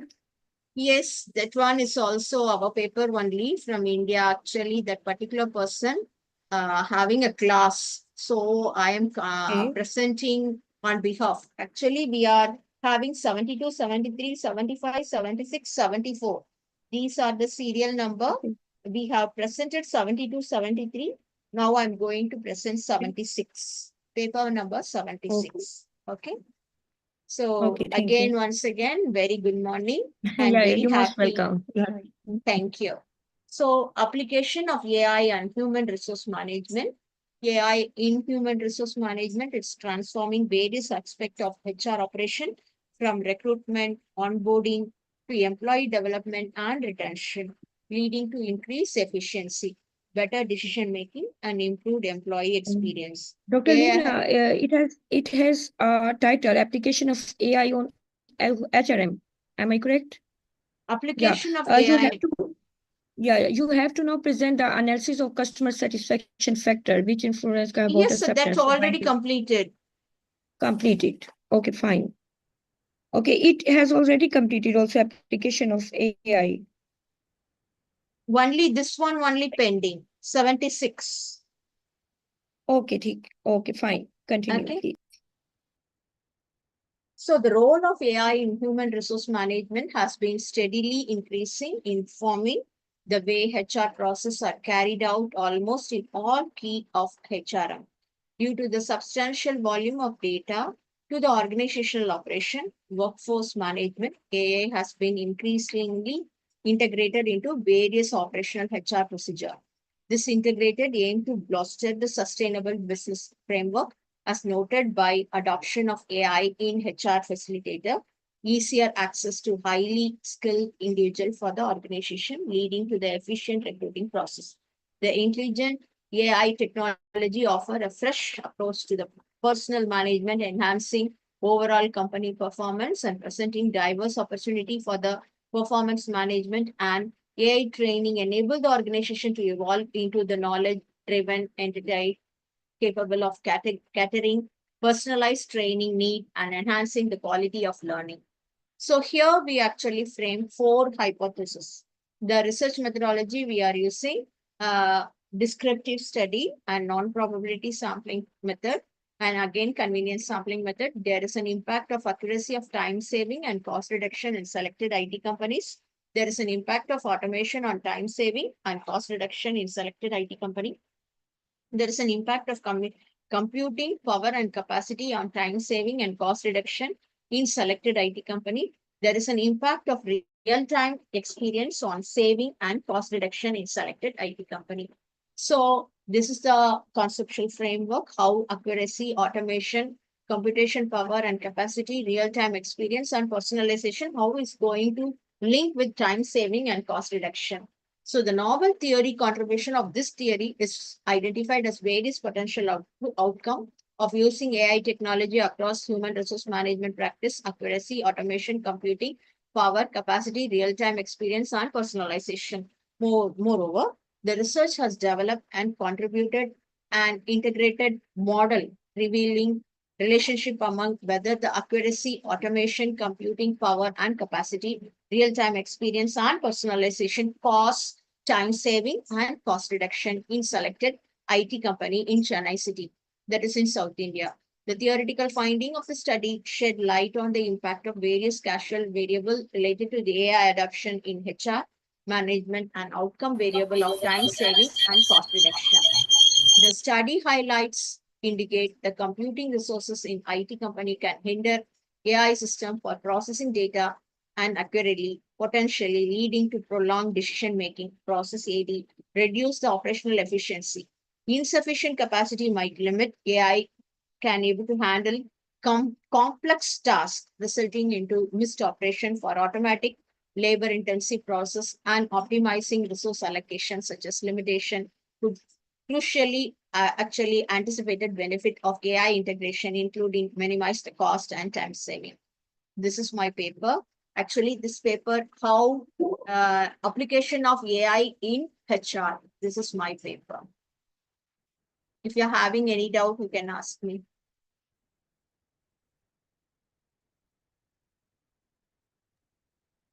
Yeah, Dr. Lina. Yes. There is a need of time saving and cost reduction for all the countries, and your model indeed are very helpful for all institutions and company to reduce the cost, and at the same time they are able to save the time. Thank you so much, Dr. Lina, Thank you. for your presentation. Thank you so much. And for the moderator, for the Welcome. kind information, 72, 73, 74, 75, 76 completed. Okay. Okay, thank you so much. Thank I have you. noted this. Thank you. Thank you. Now we have the ID number 67.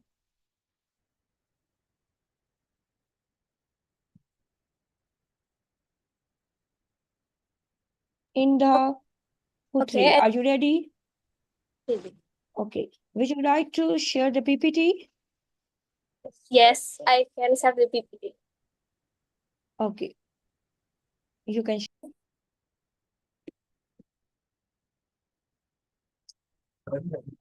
Kelihatan. Dah.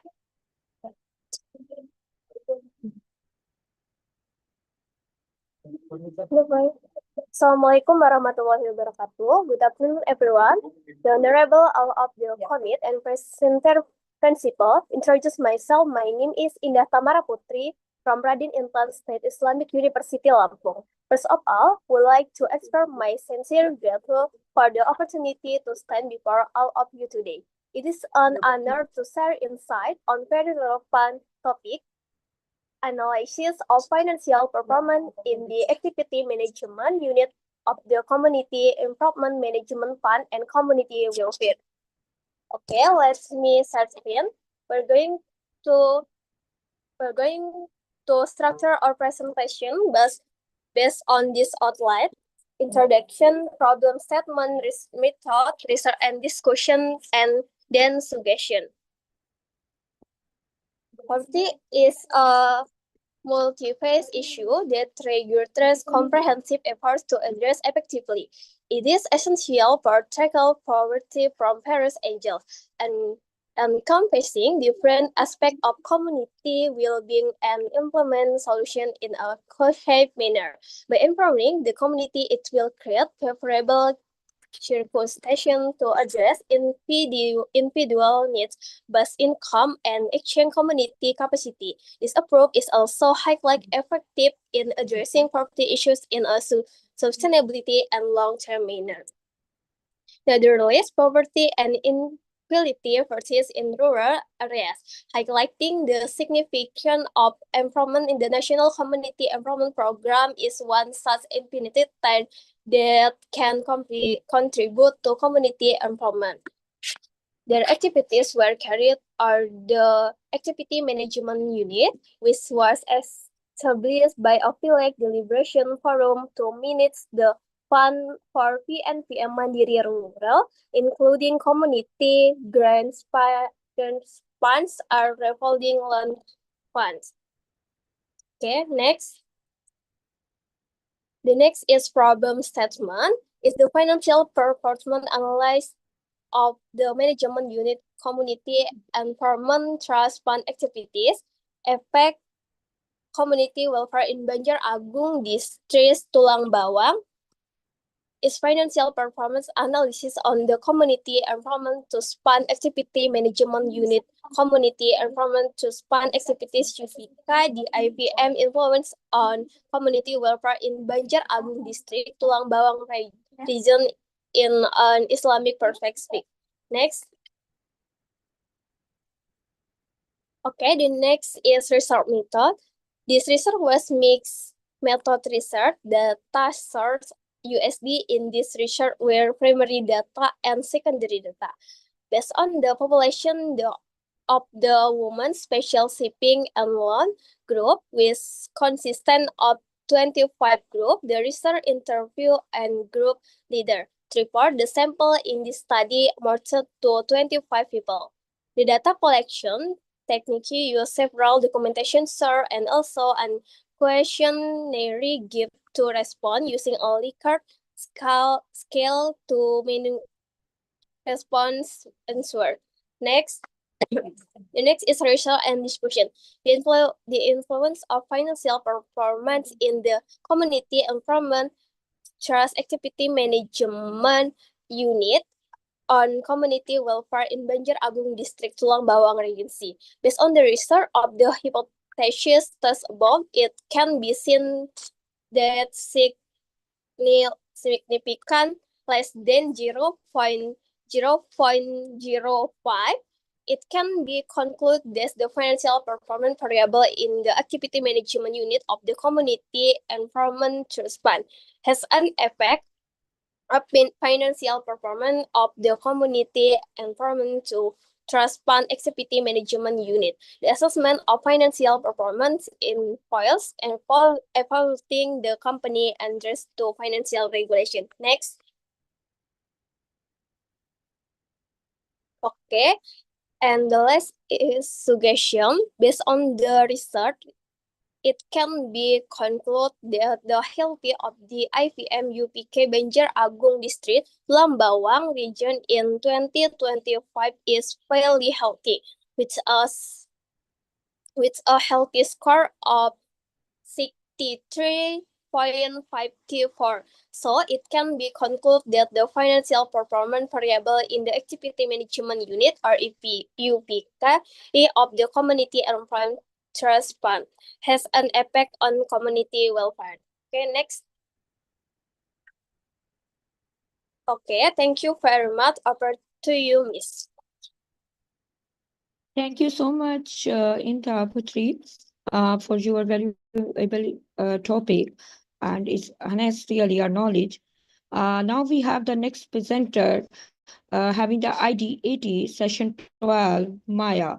Maya, are you there to present the topic? Is growth greener yet in Turkey? Maya, are you there to present? Are you ready to present?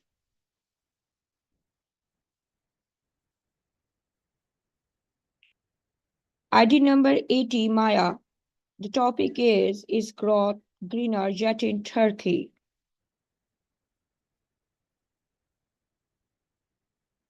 Yeah, Maya, are you there to present? I'm here. Can you hear me? I'm Sorry? here. Can you hear me? Yeah. Hello. PPT to share with us? Hello. Can you hear me? Yeah, we are hearing you. Did you have PPT to share with us? Actually, I will present my presentation without PPT. Okay, fine. Okay, fine. You're welcome. You can. Okay, continue, Thank you please. very much. Thank you. It's my pleasure, and thank you for giving me this opportunity to present my presentation. Actually, it's an important topic. I am interested about the topics related to economic growth and environment. So my work is about the relationship between the economic growth and the environmental degradation. The rapid economic growth is often viewed as the most direct path to achieving human welfare. However, such growth carries significant environment consequences. The most important causes for these effects can be summarized into ones. The first one is intensifying the use of natural resources, and the second one is the high levels of waste and greenhouse gas emissions stemming from increased production and consumption. But these emissions vary widely across countries according to the International Energy Agency. The international community has responded with frameworks like the 2016 Paris Agreement aiming to enhance resilience and limit global warming. Also, Turkey, which aimed decades of economic expansion, has been a parallel rise in CO2 emissions and now ranks among the top 20 global emitters, accounting for 1% of global emissions. Moreover, it also faces pressures to align its strategies with the European Union standards. So, understanding the relationship between economic growth and environmental degradation is crucial for crafting effective environmental policies. In the economic literature, the relationship between the economic growth and the environmental degradation is explored through several key theories. For example, the environmental Kuznets curve, which posits an inverted U-shaped relationship where environmental degradation increases with the economic growth till a certain threshold after which it declines. The second one is the sustainability theory, which emphasizes the balancing economic development with environmental preservation to ensure the long-term resource availability. Also, the decoupling hypothesis, which argues that economic growth can continue while reducing environmental harm through efficiency and cleaner technologies. The green growth theory, which advocates for economic growth strategies that minimize the ecological impact, focusing on green technologies and renewable energy. Another one is the border hypothesis, which suggests that environmental regulations can drive innovation, creating opportunities for both economic growth and environmental improvement. Also, these hypotheses with different perspectives um, suggest and focus on the importance of draw the economic policies aligning with the environment. It's so important to align the economic policies with the environment without giving harmful effects to the environment, because the human being is a part of this environment. Also, the relationship between the economic growth and environmental degradation has been widely examined using various empirical methods. For example, time series techniques, Johansen co-integration, Granger causality, also the panel data methods, for example, the fixed and random effects, the panel co-integration, the GMM estimators, also nonlinear models, for example, quadratic and cubic regressions. The most investigated topics was the environmental Kuznets curve using those methods. Also, the BCR, the principal component analysis, also had been used to investigate that relationship. In this study, actually, we investigated the relationship between the economic growth and the environmental degradation using the autoregressive distributed lags during the period from 1996 to 2019. And here we used the ecological footprint as a proxy for the environmental degradation. We also used the energy consumption as another independent variable. Our dependent variable was the ecological footprint. Also, starting the source of our data was from our data was from our World in Data website, starting with conducting the unit root tests. The results revealed that the variables are non-stationary at the level but become stationary at first difference. Also, the lag length was determined as 4 using multiply criteria. The bound testing confirmed the co-integration among the variables because if statistic was more than the upper critical values. The short run models after conducting the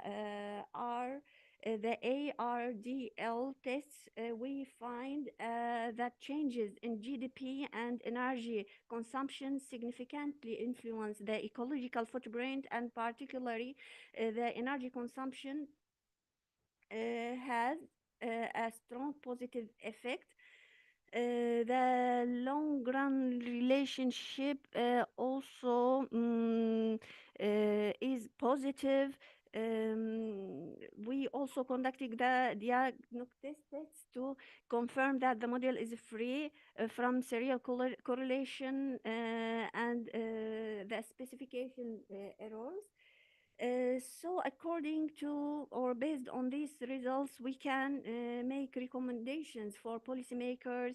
For example, the first one, promote the sustainable economic growth, focusing on decoupling the GDP growth from the environmental harm by intensifying the cleaner technologies and promoting energy efficiency, and that could support the decoupling between the GDP growth or sustainable economic growth and the environmental harm. Also, the energy consumption management, as we found that there's a positive relationship between the energy consumption and the environmental footprint, and this highlights the importance of the transition to renewable energy sources. So the policymakers should encourage the use of green energy, such as the solar or wind, for example. Also, they should encourage the invest in energy efficient technologies in order to minimize the ecological impact of energy consumption. Another recommendation may be encouraging the innovation and technological advances, and the goal of this is to mitigate the negative impact of energy consumption. Actually, Turkey should support the RD, research and development in sustainable technologies to improve the energy efficiency. Also give or support the green startups or incentives for business to adapt to cleaner technologies. Another one may be strengthening the environmental regulations, to make a control measures, for example, and these regulations are critical to limit environmental degradation as the economy growth. Another important recommendation may be the awareness, the public awareness and the education. By implementing educational programs and campaigns to raise the public awareness about the importance of energy conservation and the environmental sustainability. And this actually is essential for ensuring the environmental goals align with public and business interests. Also, monitor and assess long-term trends. Policymakers should ensure that data collection systems are in place to track the progress of environmental goals and GDP growth. Another one, investing in green infrastructure. Also, they should prioritize the investments in infrastructure that support the sustainable urbanization and transportation.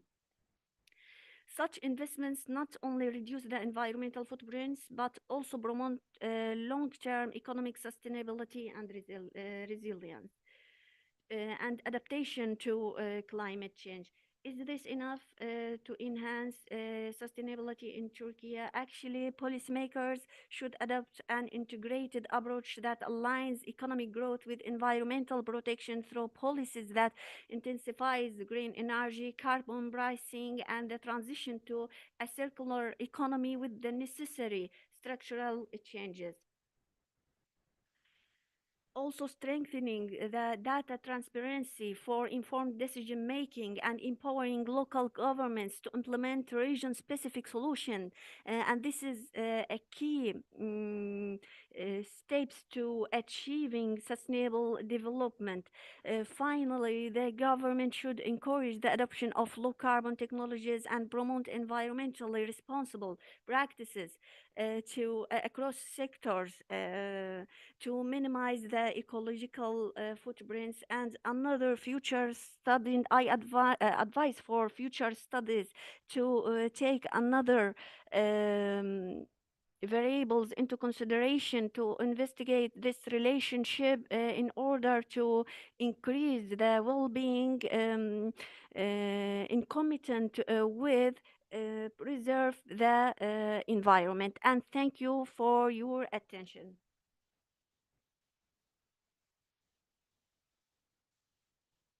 If there is any question, I will be happy. Yeah, any question from the participants or the presenters?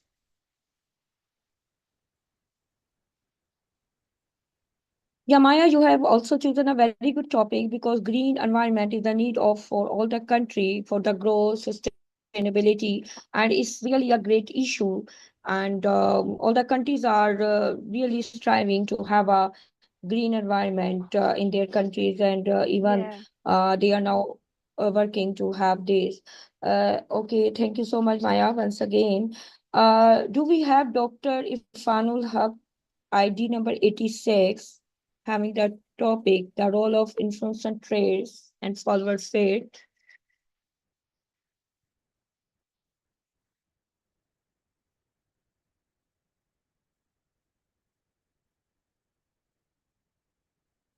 Yeah, Dr. Irfanul Haq.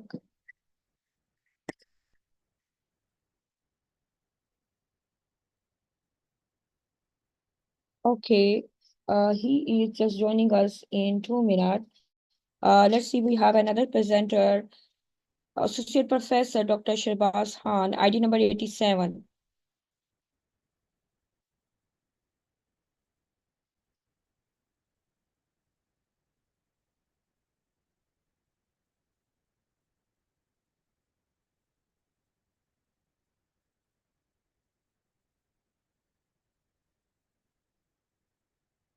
Okay, another one is ID number 36, Rimas, having the title, The Proper Way of Writing Minutes When Verifying the Preventive Measures.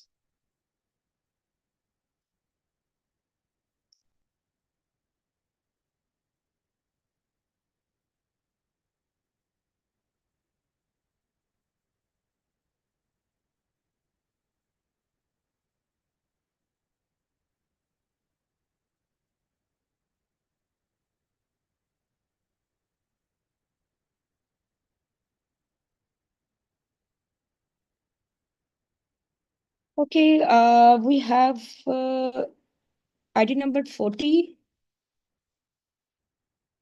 Hakan, having the title A Systematic Review AI and Learning of EFL.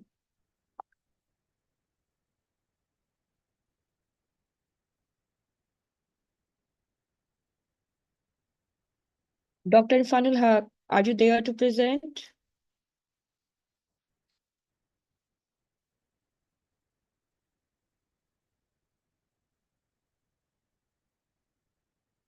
Okay, we have anyone from ID number 42, 95, 96, 97, and 98 who is ready to present?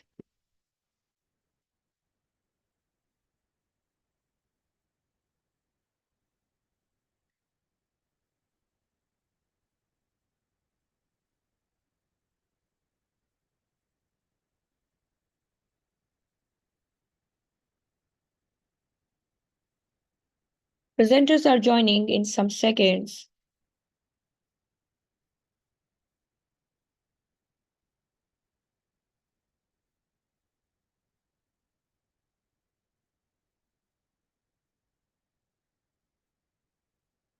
The conference is really a good platform in order to share the knowledge, networking, professional development, innovation, problem solving, and community building.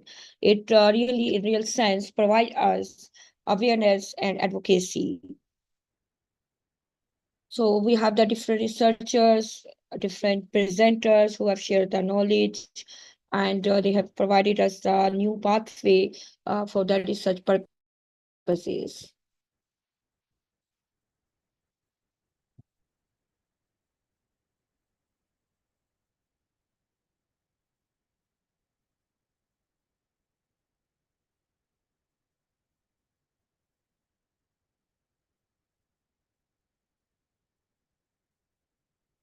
The presenter is having the problem of, I think, internet, so they're trying to connect. And soon we have the presenter with us.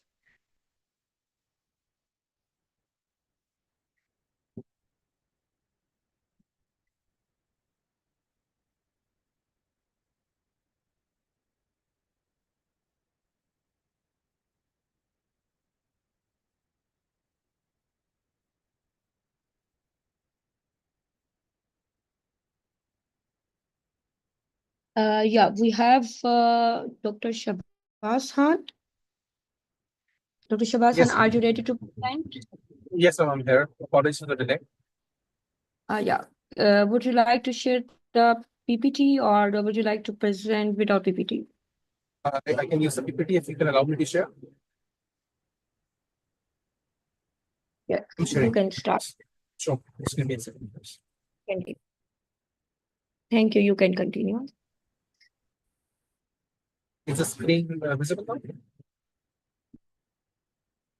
Yeah, Dr. Shabazz, screen is visible. Thank you. Before starting, I'd just like to let everyone know that this is one of the papers from a series of multiple papers. This was the issue and the problem was identified considering some issues we saw during the COVID and post-COVID and the issues we had faced as a developing nation. So we conducted some research and we had a number of different papers on supply chain issues faced by developing nations. So this is one of those elements. So initially, this paper focuses especially on the outcome of an earlier research where we identified some cultural factors. And we are focusing in considering this paper, we are focusing on the last mile delivery and the issues which we saw after the COVID crisis. One of the papers which we initially did was we explored some cultural factors using a qualitative approach and qualitative study. That's another paper which is in the publication process. In another paper we conducted, it was an initial empirical study. We identified and we found a framework using literature and interviews, and then we established that using theories. Now this research is testing one of those frameworks using an SCM analysis.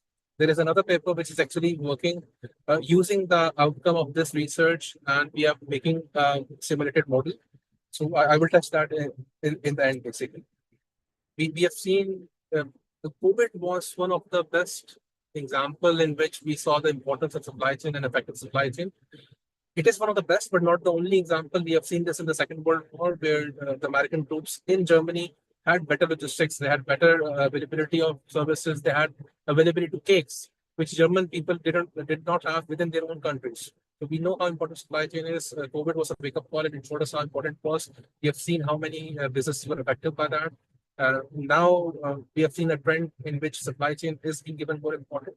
So we were identifying different factors. One of this picture shows manufacturing, construction, retail. These were some of the sectors which took a very serious hit after and during COVID. For some people who may not know about last mile delivery is simply the avenue in which the product is finally delivered to the final consumer. If anybody has used Food Panda or Uber Eats, the person who delivers the food to you at your home is an example of the last mile delivery, where the product is delivered to the actual consumer. Now, this is something which is very, it's dynamic. A lot of companies and a lot of countries are doing a lot of work here. As Pakistan, as a Pakistani researcher, we were focusing on Pakistan at this point. We do lag in a number of places, which we will explore later on. As per literature and as per the interviews conducted, we conducted interviews from industry experts. We still need to conduct interviews from the actual last mile delivering people or the heroes, how we identify them as. There is another research where we will work on that, but this is one of the limitations of the study. So one of the biggest problems is actually refining the last mile delivery, because it is a very challenging concept or a challenging element for companies, because it has to do with balancing what customers are expecting, the cost, and the actual sustainable element behind that. To give you a very simple example, we can satisfy our customers by giving them a very fast delivery, but that would be at a very high cost. We can use air delivery, we can use private delivery systems where person is only associated with one single product, but the customer will be highly satisfied, but that will add to a lot of cost, and that activity might not be very sustainable. So it tends to be a more complex equation when we have to balance all of this. Additionally, we have factors like speed, we have route optimization, we have transit modes, we have urban planning. All of these things go into the equation when we are working on this. Initially, this is an objective of the broader area. We had to identify social cultural elements. This was done using the literature. We had to look at the local infrastructure as a developing nation and how this would be affected by customer satisfaction, or how this would in return help customer satisfaction, especially in an emerging economy. And to identify the causal relationship between the factors which we have already identified. I will share the framework in the next slide. The overall process in terms of the literature was we identified around 800 papers which were focusing on last mile deliveries and or other factors which we were working on. We screened them in terms of publication. It was reduced to 680, around 680. We looked at topics. We went through the abstracts. We went in for other key factors. So the more at the end, we were left with around 100 studies. Then finally, we conducted the entire research on around 50 papers, which are the most relevant ones. There were some very strong papers which were used as a foundation for this research. These are some of those references. Some very good work has been done, but some different gaps were identified, which included cultural factors and last mile delivery. This was a factor. This was a framework which was constructed as an amalgamation of interviews, literature, and from the earlier studies which we had initially conducted. The most important factor right now here, which we're trying to study, is the political impact. Because we saw, it was observed that political decisions were resulting in a lot of issues as per the interviews conducted by industrial experts. Some elements will be shared in the later 2 slides. We conducted the research. We had a number of hypotheses. Some very simple examples are we had direct hypothesis. We were checking every single thing from mediation motivation, but the main emphasis was on the political impact. This was a survey-based research. The design was purely quantitative. It had taken input and information from earlier researchers, which were qualitative or mixed researchers. The sample was around 400. We initially circulated around I think 450 or 500. This was not very easy because we were talking to people who were actually involved within this domain. We don't have a lot of experts. We don't have, we do have industries, but the supply chain industry in Pakistan is limited. It has limited resources. So it was a difficult way to get this information. This research is focusing on the structure equation modeling. We are going to the PLS approach. We will be doing a comparative with the CBM approach later on in another study. All of the items and the questions were borrowed from existing papers. The internal consistency and all requirements were met using the Smart PLS software. All criteria were met.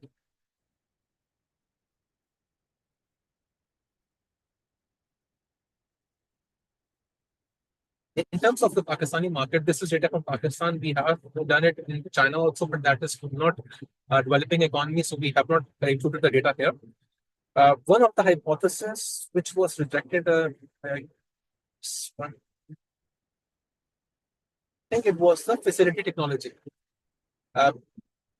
This hypothesis was rejected in the Pakistani industry. One of the reasons behind this was that Pakistan does not rely heavily on state-of-the-art last-mile delivery systems.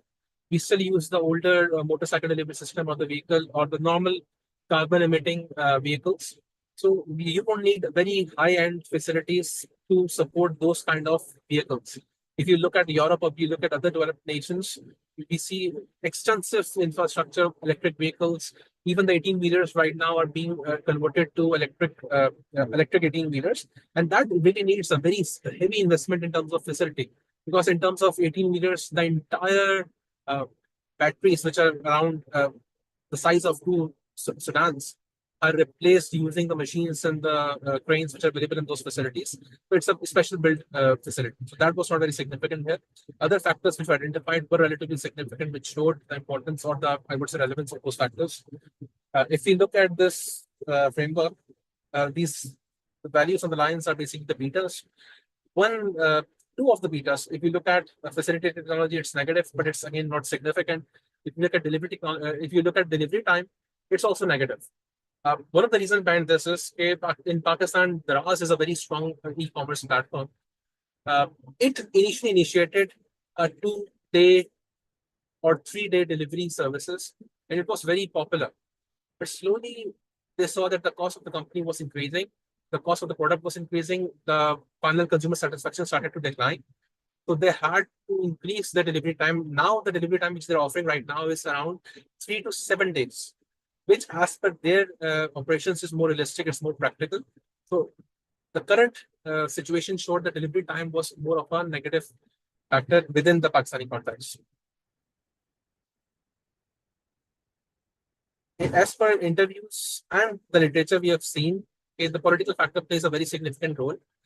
We saw this because a lot of decisions in the policies were made during the COVID crisis and after the COVID crisis, where a lot of companies wanted to initiate more complex last mile delivery systems or last mile delivery decisions, because if you are going for a dynamic last mile delivery system, it requires a lot of intensive capital.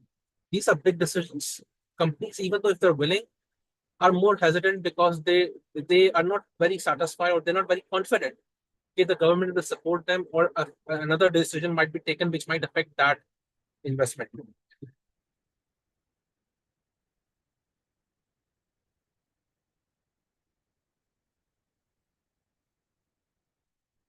Just some clips which shows some political incidents which have happened in the country. This does not relate to the political situation. This does not relate to the economic situation, but this highlights there are times where these kind of things happen, and companies have to look into this when they're taking decisions. So when there is political instability, the risk criteria increases.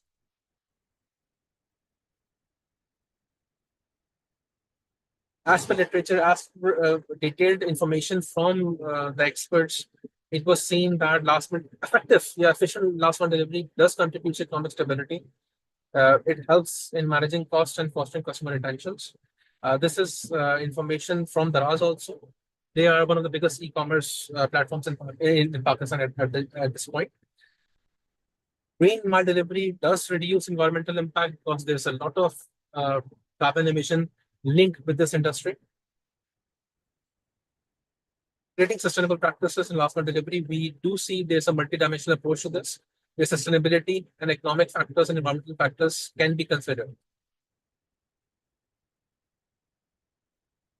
One of the theoretical connection here was that we were linking the social factors with logistical factors. The framework actually had one of the most important identified factor, which was the pricing element, if I'm not wrong. So this is one of the theoretical contribution here. The study also highlighted a number of different factors, but we were also using a concept which was identified by a very competent author, where we were linking agility and lean in terms of supply chains. The coin term was agility, which we are using here. The overall conclusion right now was the managers have to align their delivery strategies with the social cultural dynamics within the environment which they're working on, in which they're working. And in terms of Pakistan, the political factor has to be considered. Managing delivery cost, time, the different methods in which they have to decide, the product mix, and the facility technology which is required is extremely important. So the level of competence of the managers and their knowledge is very important here. The biggest problem here was the political influence has to be considered in a lot of decisions, in every decisions, at least in the Pakistani context, because that plays a very significant role. The market elements are there, but political factor is always there. Again, this study, specifically this paper, has focused on a very specific context. So the generalizability is limited. We have been conducting multiple other studies. Once we link them together, we will be able to do it in a better sense. We will be able to make a more generalizable conclusion. One of the suggestions asked for other papers also is we can go for a more longitudinal research approach. We can go for a mixed method approach. So the mixed method approach we are already using in a different paper, but this is one of the limitations here. And most researchers which we're doing on supply chain do recommend longitudinal research, so we can see the trends and we can see how things are changing. Cross-cultural comparison would be very revealing, because the political issue here has been noted for Pakistan. We are doing a research in China also. We see that things are much more stable there, ignoring the tariff issues currently. So a more thorough comparison with different countries or different cultures might give you a more revealing understanding. Okay, this is just an image of we are going for simulated models. We are conducting another research. We have taken inputs from what we have done right now, and we are linking it with some future researches, which we will share inshallah in future, I would say, conferences. So this gives you a real-time model where we can add information or changes in the equation, for example, cost or delivery of facility investments, and how it can contribute to customer satisfaction. So it will give you a real-time model. Thank you. Yeah, thank you so much, Dr. Shahbaz Khan. Thank you, Very ma'am. important and interactive topic you have, and no doubt very informative presentation. And thanks for sharing this fascinating topic. Any question from the presenters or the participants? Okay. Okay, next we have the presentation from ID 86, Dr. Irfanul Haq. Are you available? Thank you, ma'am. Thank you for that.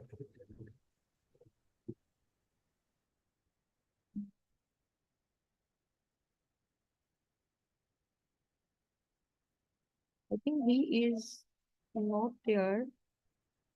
Dr. Irfanul Haq.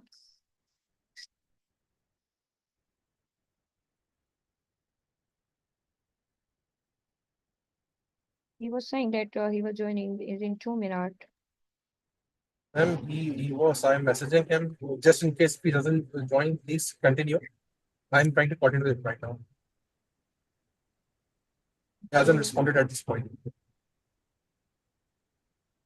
Because almost all the presenters have done their presentations, so we are waiting for some presenters. In case he doesn't join, because my message has not been delivered to him, his phone is maybe closed. In case if he doesn't join, I would apologize on his behalf. Okay. I don't have the slides on. I would have presented him for him.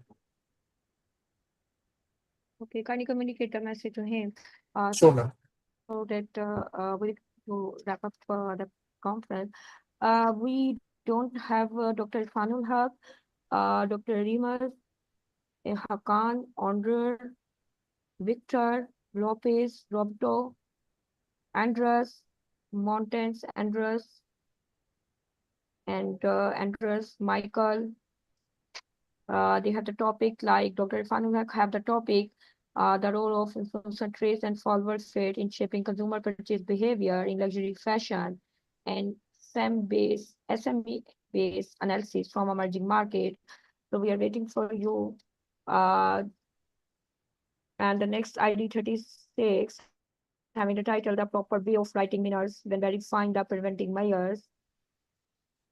We are still waiting for the presentation from the Hakan owner, having the title, A Systematic Review, AI and Learning of EFL.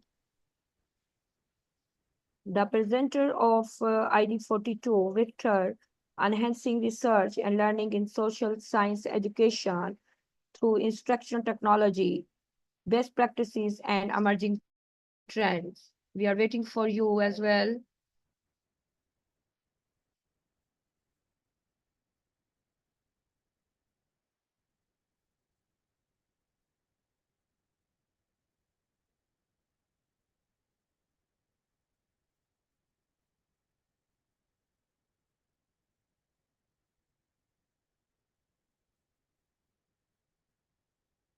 Okay. Next we have the presentation of ID number 95, having the title Academic Excellence and Ethical Publishing in Higher Education, Challenging Strategy for Sustainable Knowledge Generation.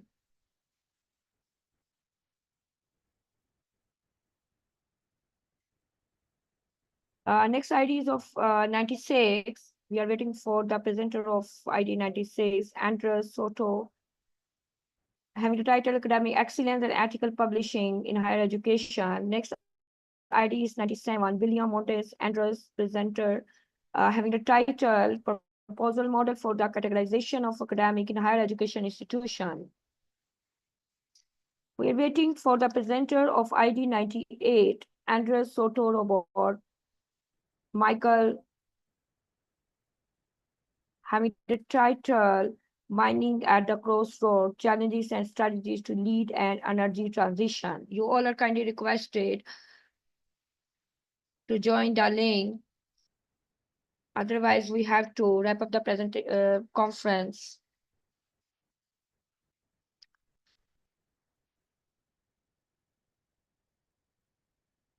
All the presenters are kindly requested to join.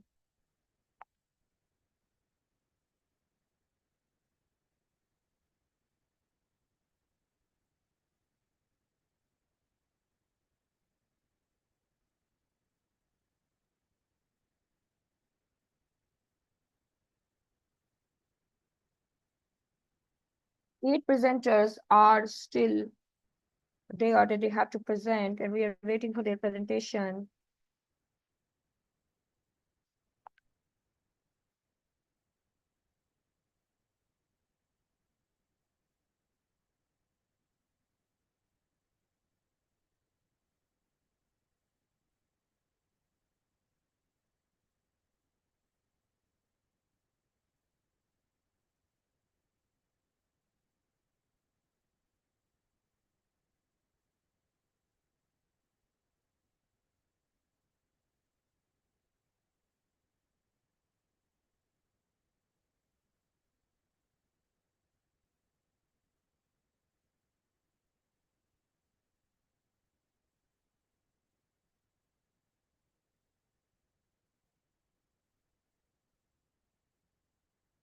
Yeah, is there someone who have joined us for the presentation?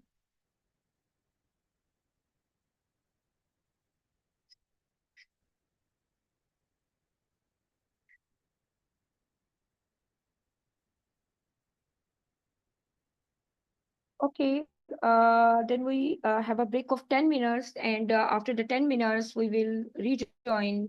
If there will be any presenter that who wish to present on this international conference on the platform of InTraders Academic, so those presenters are welcome to present.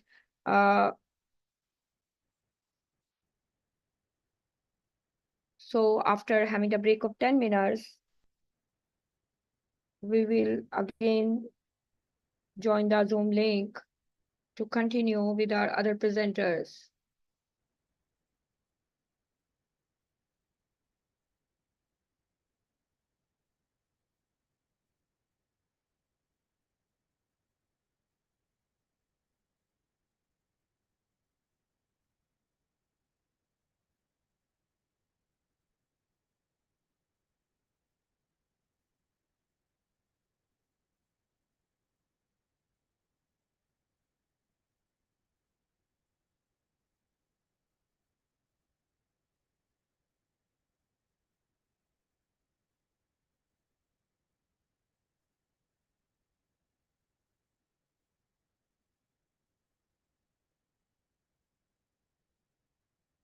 So all the presenters all the participants are requested to leave for the 10 minutes.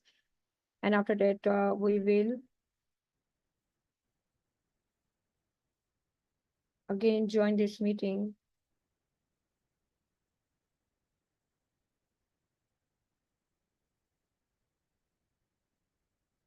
Okay, now we will join the meeting again after the 10 minutes. Thank you so much.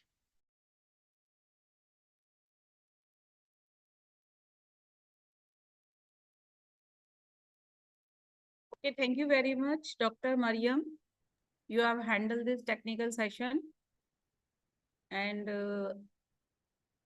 congratulations to all the participants, those who have given their research work and their study. And I hope that those who have listened, they have learned a lot of things, because this conference mean is that we are sharing our research and knowledge to each other. So thank you very much to all the participants who has took part in this conference. Thank you very much. Thank you so much.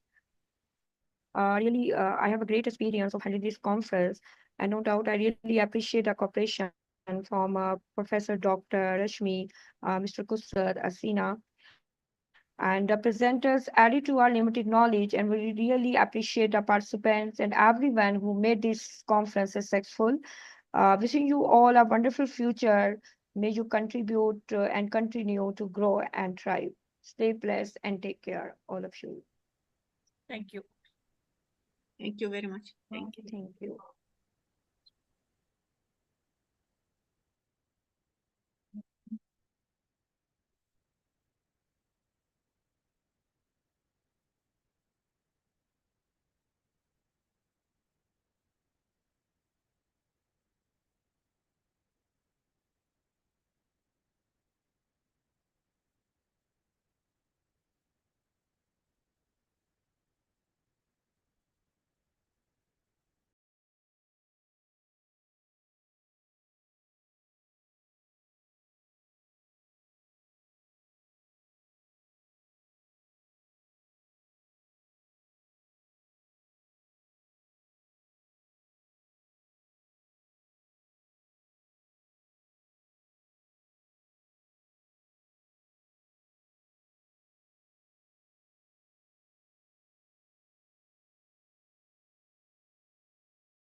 Install है, बना चुकी हूँ एक पहले भी मैं। चलिए ये शीट रुको रुको रुको रुको देखो है। नहीं नहीं वो तो इसी पे ही था, मैंने पहले भी बनाया है, ऐसा नहीं है। लेकिन ये इसने भेजी है ना शीट मेरे को, तो इसलिए ना गड़बड़ हो। अच्छा है ना, इसको कॉपी करके हाँ इसको कॉपी करके अपने पे कर लेते हैं ना, वही चीज, क्योंकि पहले भी हम बना चुके हैं इसके। मेरे ख्याल से शायद यही प्रॉब्लम ना हो, क्योंकि ये इसने भेजी तब मैंने खोली है यहाँ पे, तो इसकी एडिटर तो मेन तो ये है ना, शायद उसके में जा रही होगी।